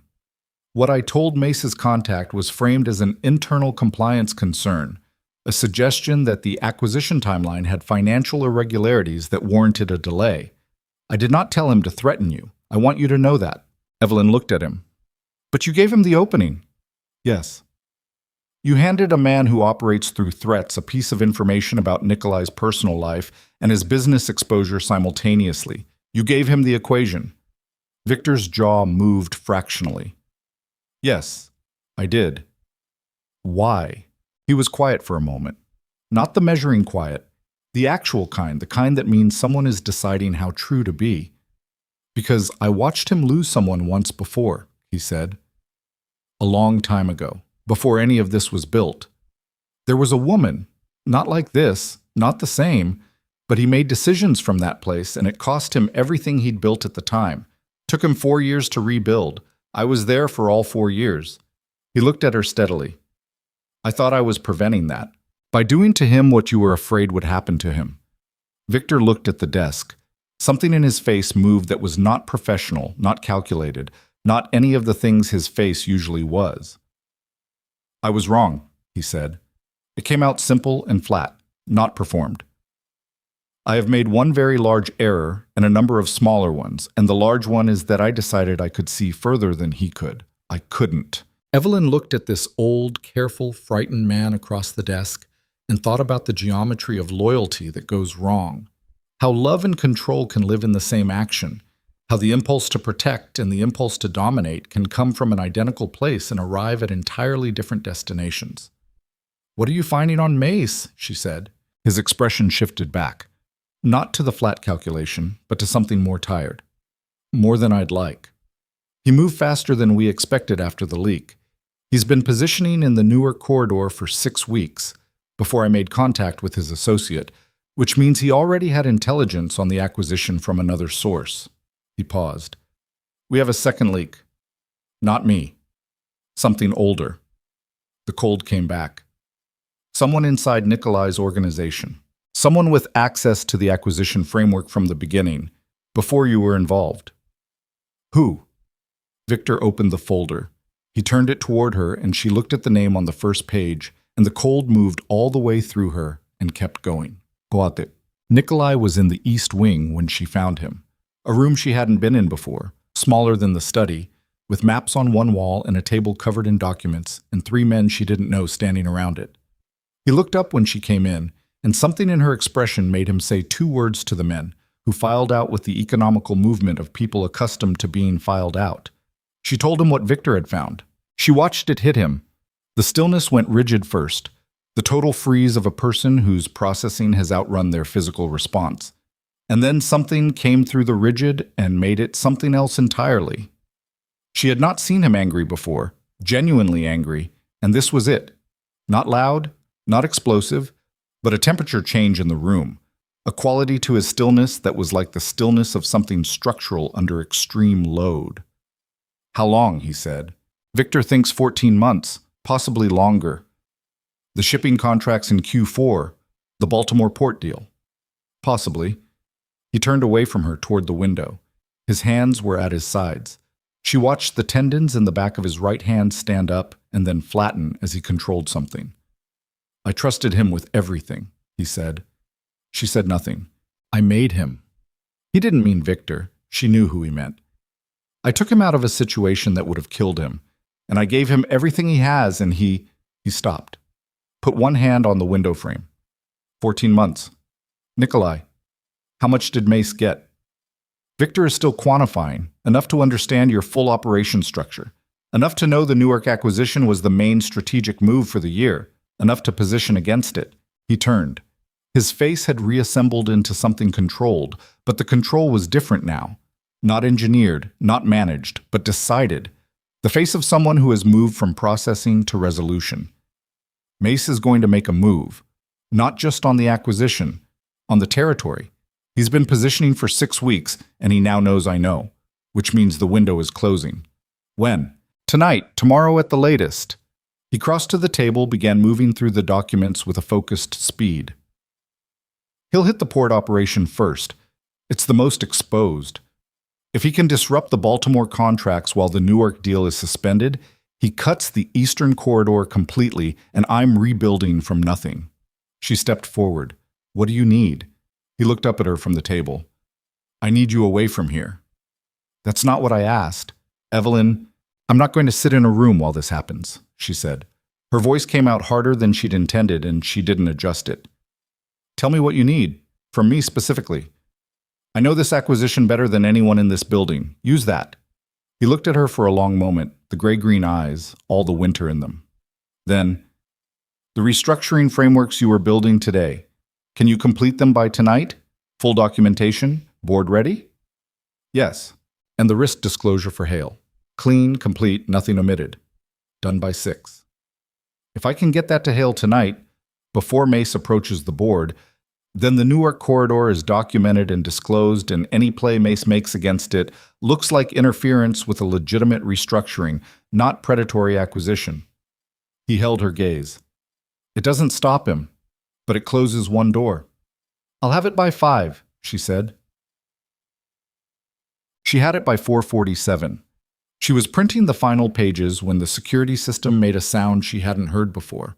Not the cycling check, something else, a different frequency, and the 2 men in the corridor outside the study moved with a speed that told her the sound meant something specific. She came out of the study and found the east wing in controlled motion, men moving with purpose, communications happening in clipped half-sentences, the specific organized urgency of people who had drilled for this. Nikolai was at the center of it with a phone at his ear and his other hand moving through instructions. He saw her and said something to the man beside him, who immediately moved to her side. What's happening? She said. Nikolai ended his call. Mace moved early. He has a crew at the Baltimore terminal. He was pulling on his jacket as he spoke. Victor's going with 2 teams. I'm going to the port. Nikolai, Lev is going to take you to a location in the city. Secure. 2 of my people with you. He looked at her. Not the measured look, not the careful look. The direct one, the unguarded one. I need to know you're safe. That's the only thing I need. Then come back, she said. His hand came up and touched her face. One brief, grounding contact. And then he was moving, and the house was in motion around him, and she was standing in the corridor with Lev, a broad-shouldered man with a specific kind of patience, who said, Miss Hart, we need to go. The safe location was an apartment on the Upper East Side, clean, functional, clearly maintained for exactly this purpose. No personal items, good locks, sightlines to the street from 3 windows. Lev and a second man named Carver took positions without being asked. Evelyn sat at the kitchen table with her laptop and the printed documents and her phone and the silence of a city that didn't know anything was happening. She completed the Hale documentation. She sent it through the proper channels with a cover note that was precise and complete and disclosed everything the board needed to make an informed decision. She sent copies to Horowitz with a professional note that was entirely neutral in tone and cost her something to write. Then she sat in the kitchen of the safe apartment and listened to the city outside and could not do anything else at all. Her phone showed no messages from Nikolai. She had not expected messages from Nikolai. She knew that whatever was happening at the Baltimore terminal was not the kind of thing that generated status updates.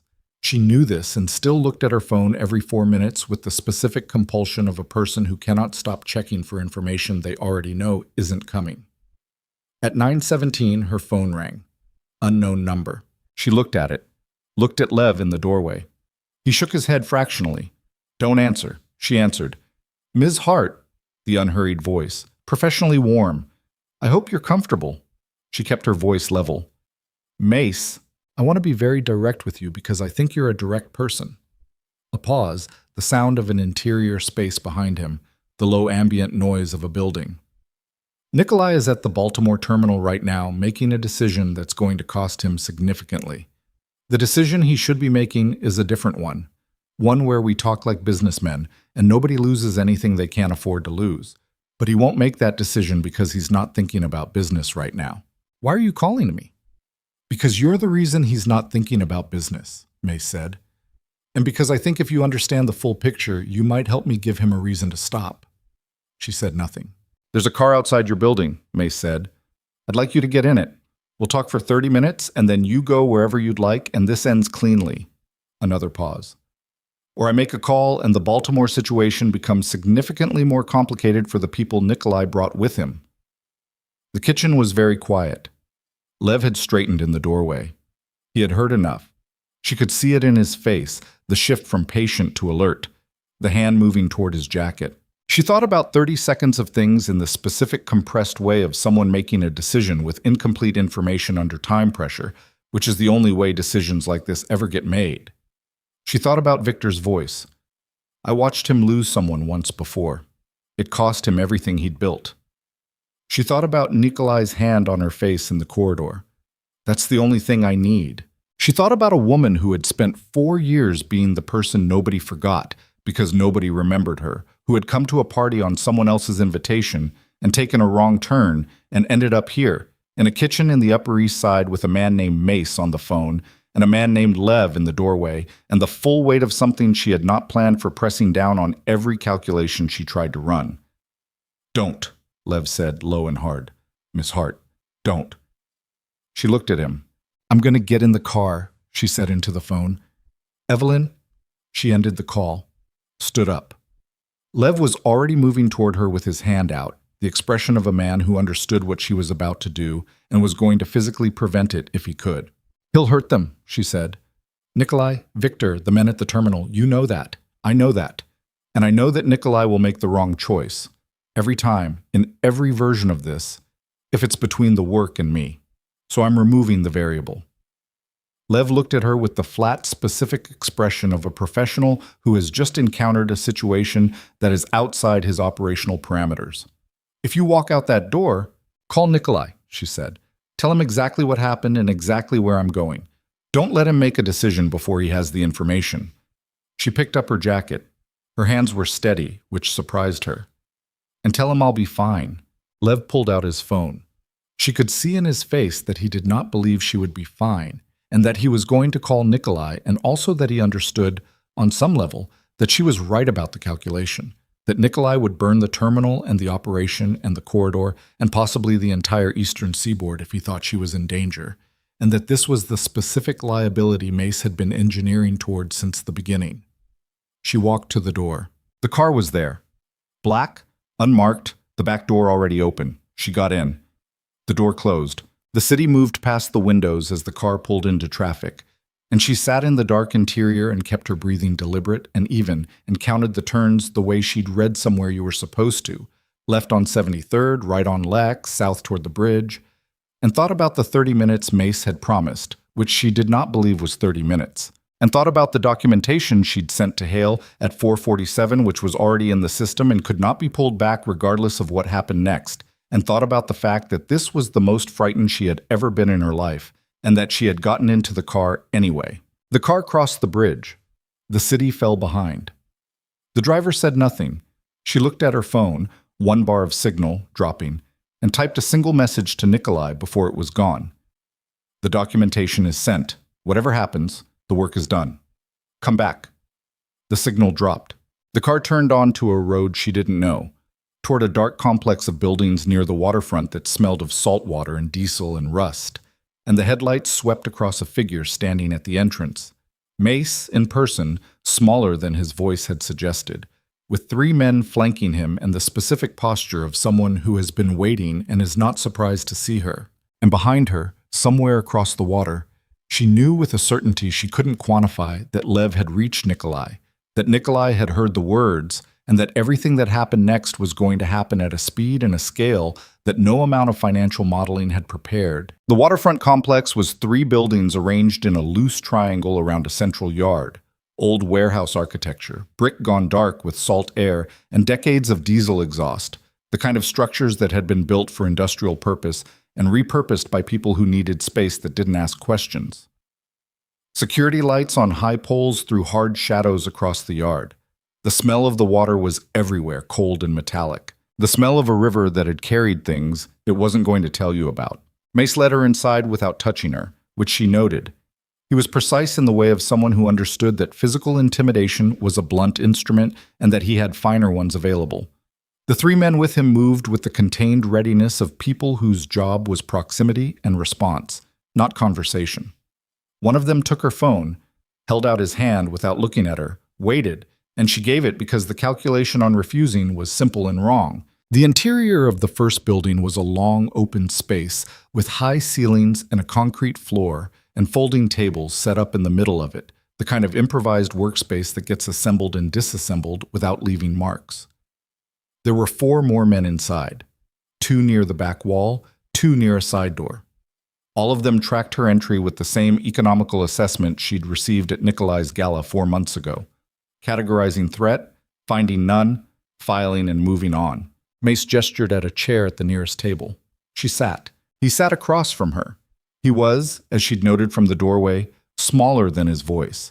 Compact, mid-50s, with the kind of face that had been lived in thoroughly, lines around the eyes and mouth that came from calculation rather than laughter, a jaw that suggested he'd been a different kind of man in an earlier decade.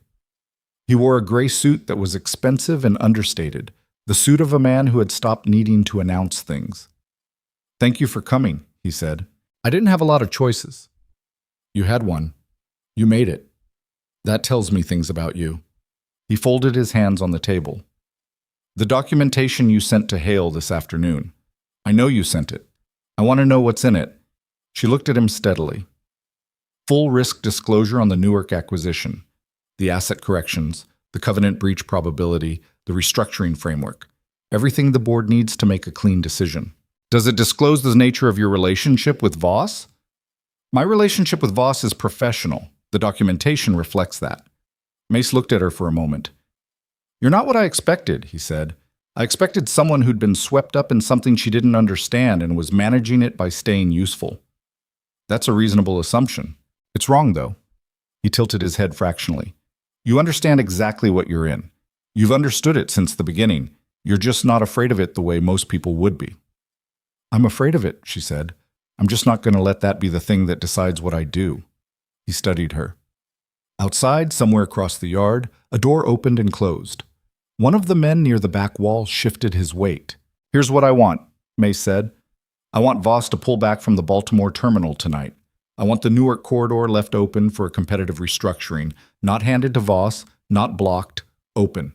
And I want the Hale board vote postponed by 60 days while the risk disclosure is processed." "Those are business requests," she said. "I'm not a business representative." "No, your leverage." He said it without apology, which she found more tolerable than if he'd dressed it differently. "I know Voss. I know what he'll do when he hears where you are. I want to be the person who gives him a reason not to do that. This conversation is the reason." She looked at the table between them, the folding surface, the institutional functionality of it. She thought about the car ride over, counting turns. She thought about Lev's phone, the call already made, the information already in Nikolai's hands.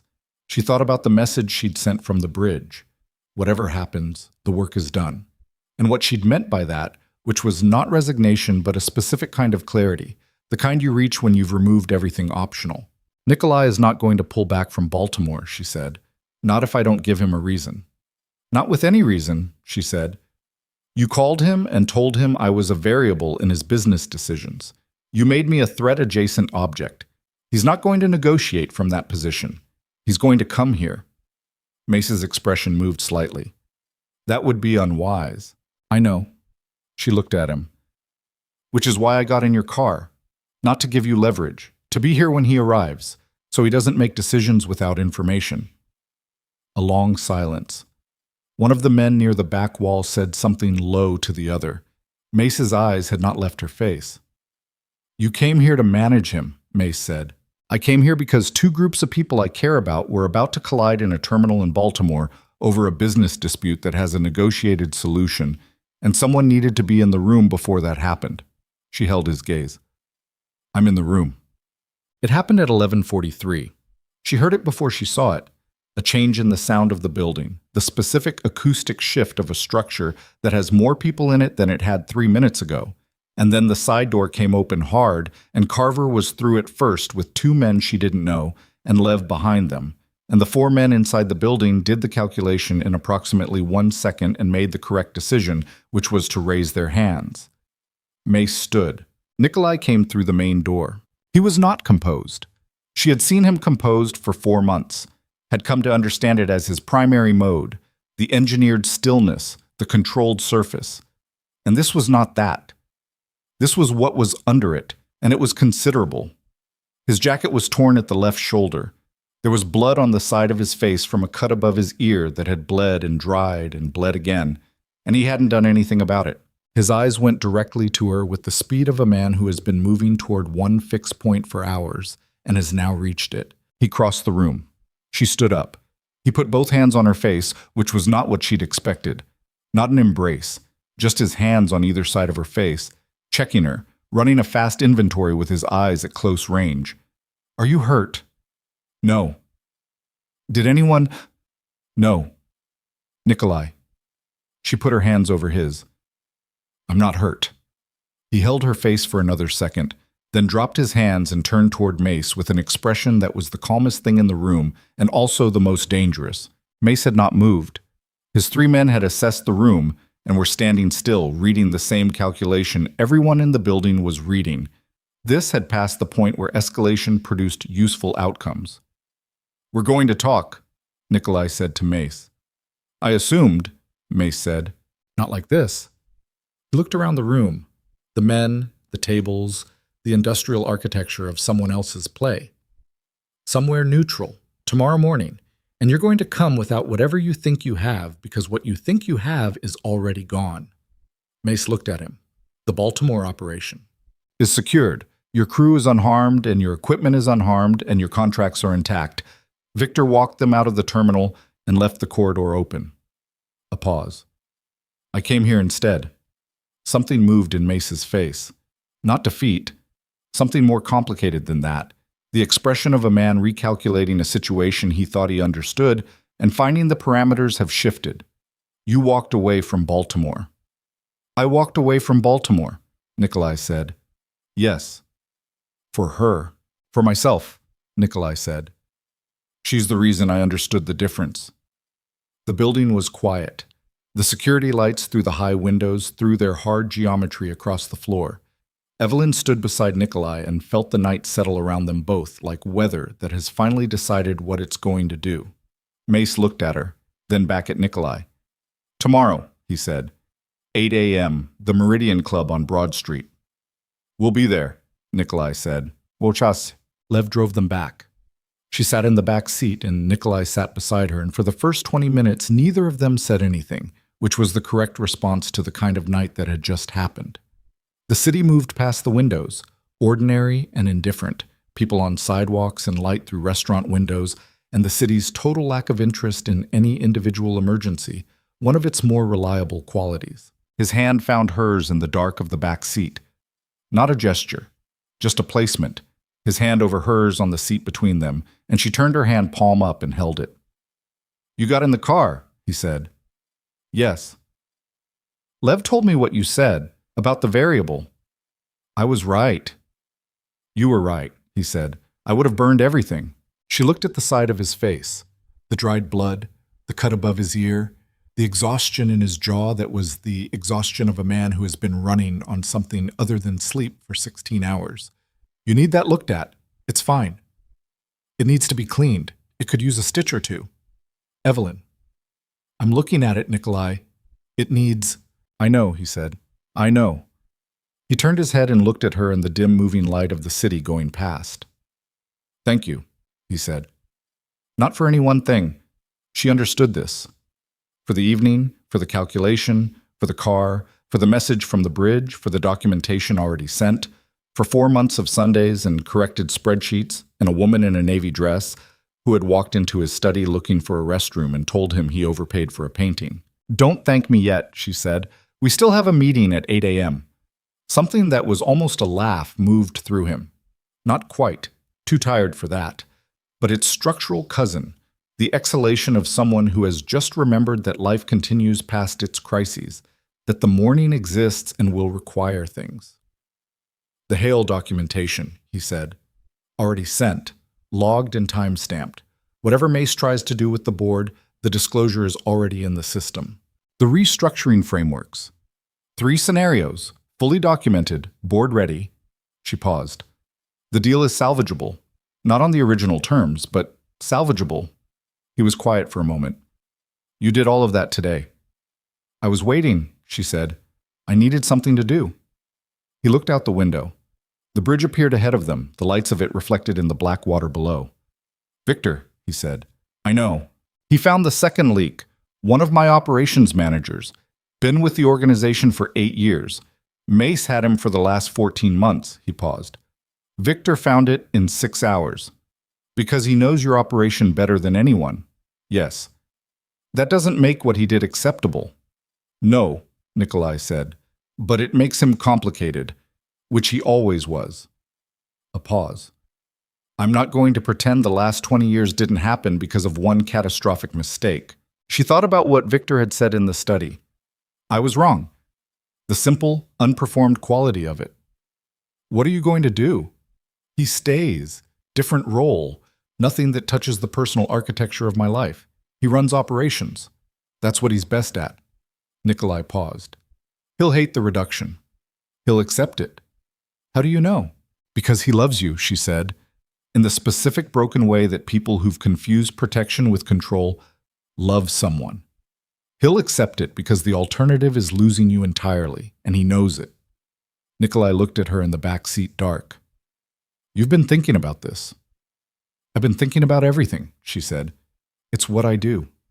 The meeting with Mace lasted 3 hours. It was not pleasant, and it was not clean, and there were 20 minutes in the middle of it where she thought the whole thing was going to come apart because Mace put a set of terms on the table that were designed to humiliate rather than negotiate, and Nikolai's jaw had gone to the rigid quality that she now recognized as structural load stillness, and she had put her hand flat on the table and said calmly to both of them, "Neither of you can afford what comes next if this doesn't resolve. Let's talk about what's actually possible." Both men had looked at her. She'd talked about what was actually possible.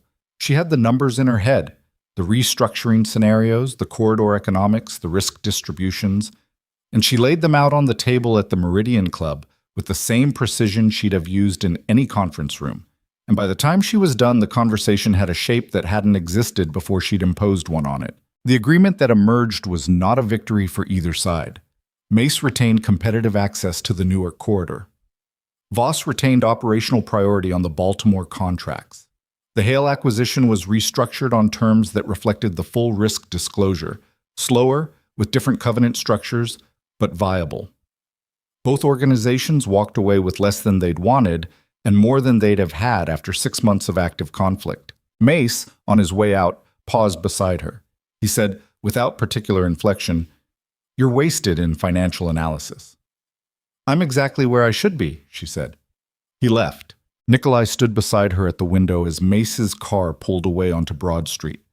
The morning light came through the club's tall windows and hit the side of his face where the cut had been cleaned and closed with 2 neat strips of adhesive bandage.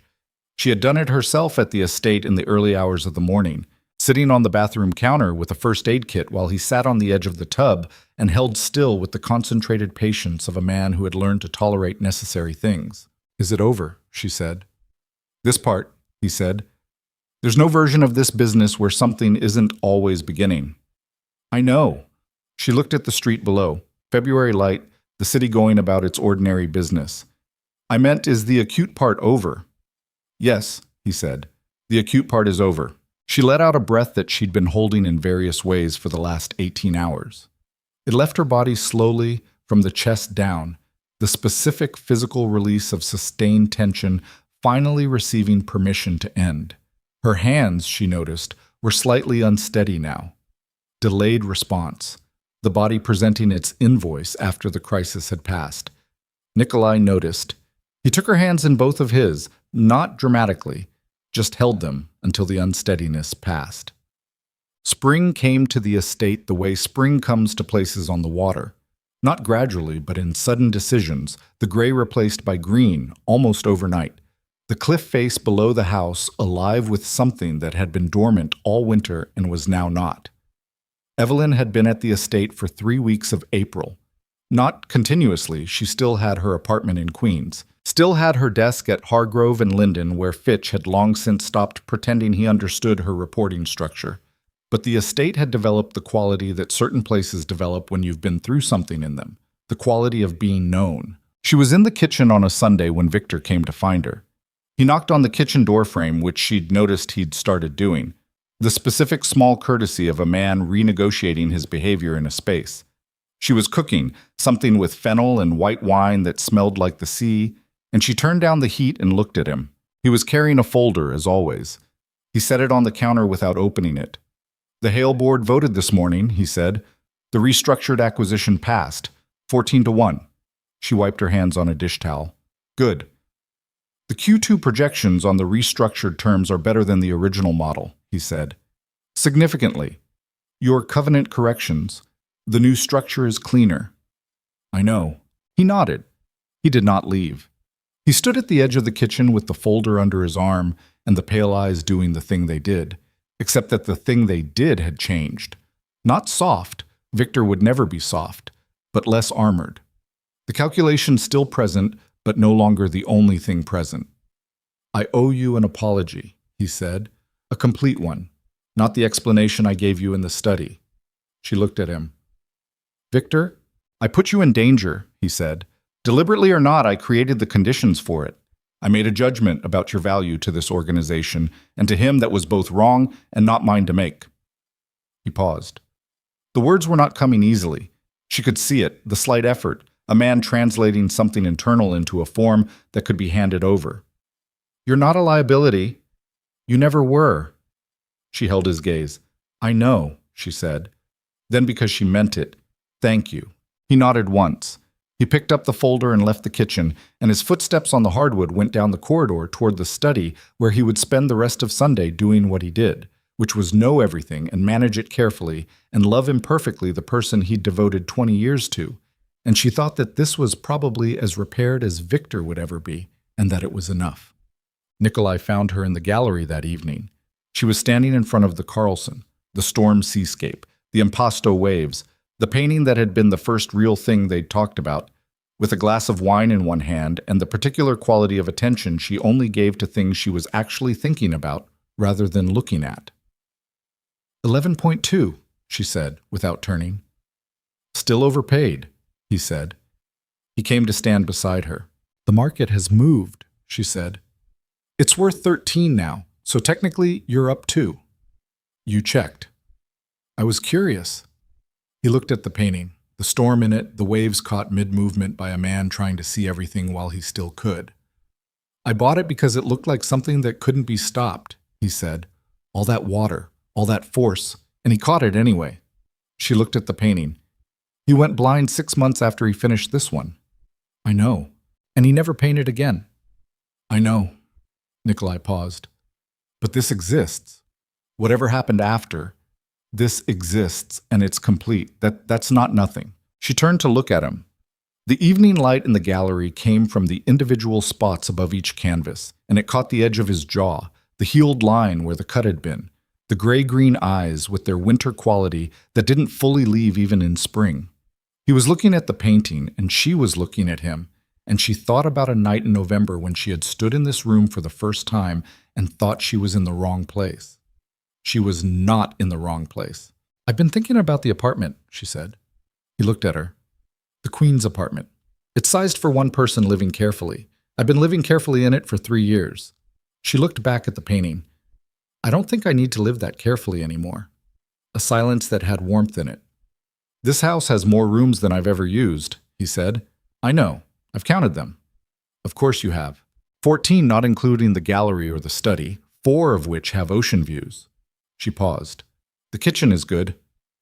"You've improved the kitchen," he said. "I barely recognized it the first Sunday you cooked in it." She smiled. "A real one, the kind that doesn't require any architecture at all." "I have conditions," she said. "Name them." "My work stays mine, my accounts, my analysis, my professional judgment. I work for your organization because the work is good and because I'm the best person for it, not because I live here." "Agreed." "Victor doesn't get unilateral access to anything that touches my professional decisions." "Agreed." "And when I'm wrong about something," she turned to face him fully, "you tell me, directly. No management, no roading it through anyone else." "I'll tell you," he said, "and you'll tell me." "And I'll tell you." She held his gaze. "Even when it costs something." "Especially then," he said. He reached into the pocket of his jacket. He did it without ceremony. She would think about this later, how there was no construction to it, no staged moment, just a man taking something out of his pocket because the moment called for it, and he had stopped waiting for the right version of the moment. It was a ring, simple and specific, the kind that had been chosen rather than defaulted to, a thin band with a single stone that caught the gallery light and held it. He did not go to one knee immediately. He held it between his fingers and looked at her and said, "I want Sunday dinners for the rest of my life. I want you to tell me when I've overpaid for something. I want to know that this house has someone else in it who means something." He paused.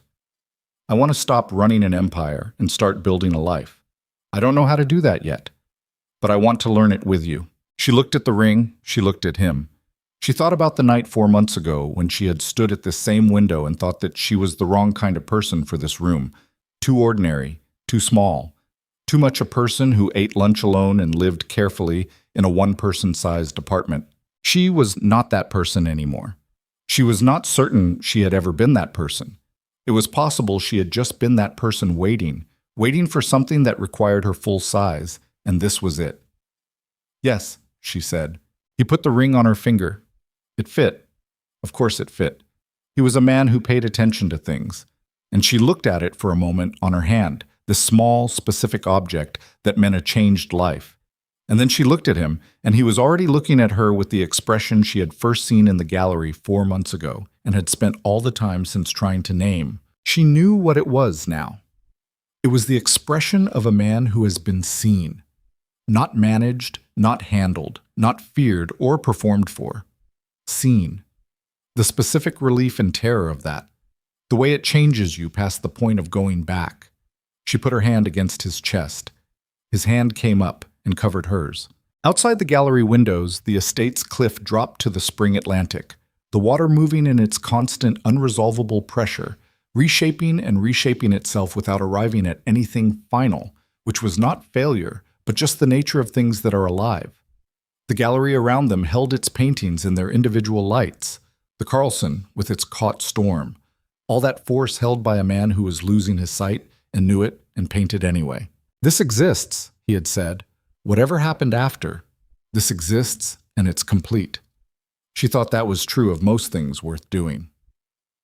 The months that followed did not erase what the winter had cost. That was not how cost worked. You paid it, and it changed the shape of the thing you were building, and you built accordingly.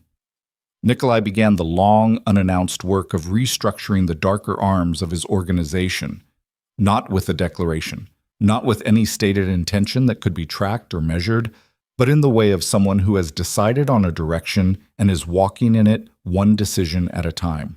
Legitimate freight operations absorbed more capital. Port contracts moved toward fully documented commercial terms. The men who had worked in the spaces that didn't appear in any ledger were given other work, or given severance, or given nothing, depending on what they'd done. Victor ran operations with the reduced authority of his new role and made no complaint about it, and was, Evelyn thought, possibly more effective for the reduction.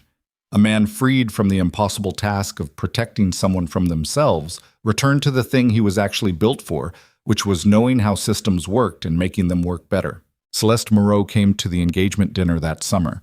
Evelyn had not extended the invitation, Nikolai had. And when she'd looked at him, he'd said simply, "She should know it's done," which Evelyn had understood not as cruelty, but as its opposite, the clean ending that Celeste had never been given. Celeste had come, had looked at the ring, had said to Evelyn in a quiet moment by the window, "He's different." "Yes," Evelyn said. "You did that." "He did that," she said. "I just told him it was possible." Celeste had looked at her for a long moment, not hostile, not performing, just looking, and then had said, "Good," and meant it, and moved back into the room. Marcus Chen called on a Thursday afternoon to tell her he'd been offered the senior position she'd vacated when the Voss account reorganized, and that he was taking it, and that he wanted her to know he was aware that the path had been cleared by someone who was better at the job than him and hadn't needed the title. "You're very good at this," she said. "I'm decent," he said. "You're very good. There's a difference." She laughed. It felt clean. Her mother came to the estate in September for a Sunday dinner. She sat in the kitchen and watched Evelyn cook and talked to Nikolai about the neighborhood in Queens where he'd apparently once owned property, a fact that had preceded his criminal organization, and which they found a way to discuss for 40 minutes without either of them acknowledging the specific geography of how they'd arrived at this kitchen. Afterward, her mother pulled her into the garden and said, in Vietnamese, "He's serious," which was not a question. "Yes," Evelyn said. "He looks at you like you're load-bearing," her mother said. She thought about that for a long time afterward. Load-bearing. The structural term, the architectural one. The wall you build around, not through, because removing it changes everything. She thought it was probably the most accurate thing anyone had said about any of it. The wedding was on the cliff. October, a year after a stormy autumn evening when a quiet woman from Queens had taken a wrong turn in someone else's mansion and ended up in a doorway, looking at a man who had not reached for a weapon or called his men but had simply looked back. The Atlantic was gray and bright under the October sky, the water moving in its constant pressure below the cliff edge. The estate behind them held the people who had made it through. Victor in a dark suit standing straight, his pale eyes doing their quiet calculation and finding something, for once, that satisfied it. Sasha, who cried at the vows with the efficient tears of someone who had categorized the event correctly from the start. Hale, who had approved the restructured acquisition 3 months prior, and shook Nikolai's hand afterward with the specific warmth of a man who understood he'd been treated with more honesty than he'd had a right to expect. Carver and Lev in the back row, not quite relaxed, never quite relaxed, but present in the way of people who have decided their presence means something. Marcus, who wept openly and was not embarrassed about it. Her mother, who held her hands before the ceremony and said nothing, because nothing was what the moment needed. Evelyn stood on the cliff in a dress the color of winter water and looked at the man waiting for her and thought about a spreadsheet on a kitchen table in Queens, a Google search with no real results, a photograph taken under legal duress. She thought about $11.2 million and a woman who corrected a powerful man and waited to see what he'd do with it. She thought about the things that had cost them. The winter, Victor's fracture, Mace's calculated threat, the nights when the weight of what they were building pressed on her at 3 a.m., and she ran numbers until dawn because that was what she knew how to do. She thought about all of it and walked toward him anyway. He watched her come, the gray-green eyes steady, the scar along his jaw silver in the October light, the engineered stillness gone, all of it gone, no performance, no architecture, just a man standing on a cliff above the water, waiting for the one person who had ever told him the truth about what it cost to look at him directly. The Atlantic moved below them, reshaping and reshaping itself. She reached him. He took her hand. The officiant spoke the old words, the ones worn smooth by repetition into something truer than they were when they were new. And Nikolai said his with the careful deliberateness of someone who has thought about the weight of a sentence before he says it. And Evelyn said hers, looking at his face and meaning every syllable. Afterward, when the day had softened into evening and the guests had moved inside and the cliff was theirs for a moment, they stood at the edge and looked at the water together. The sun was going somewhere past the horizon. The Atlantic did what it always did. "Still scared?" he asked. She thought about it honestly. "Of some things," she said. "Not of this." He put his arm around her shoulders. She leaned into the weight of it. Below them, the water moved. Above them, the first stars were deciding to appear. The estate behind them held the warmth and the noise of people who had survived something together and were celebrating accordingly, and the night was coming in the way October nights come in off the water, cold and clear, and completely without apology. She was not the person who had stood in this house a year ago feeling like the wrong shape for the room. She was the person the room had been waiting for, and he was the man who had known it before she did, and had waited, and had been right. The Atlantic moved below the cliff, indifferent and immense, and the estate stood where it had always stood, and none of it would be easy from here. She knew that.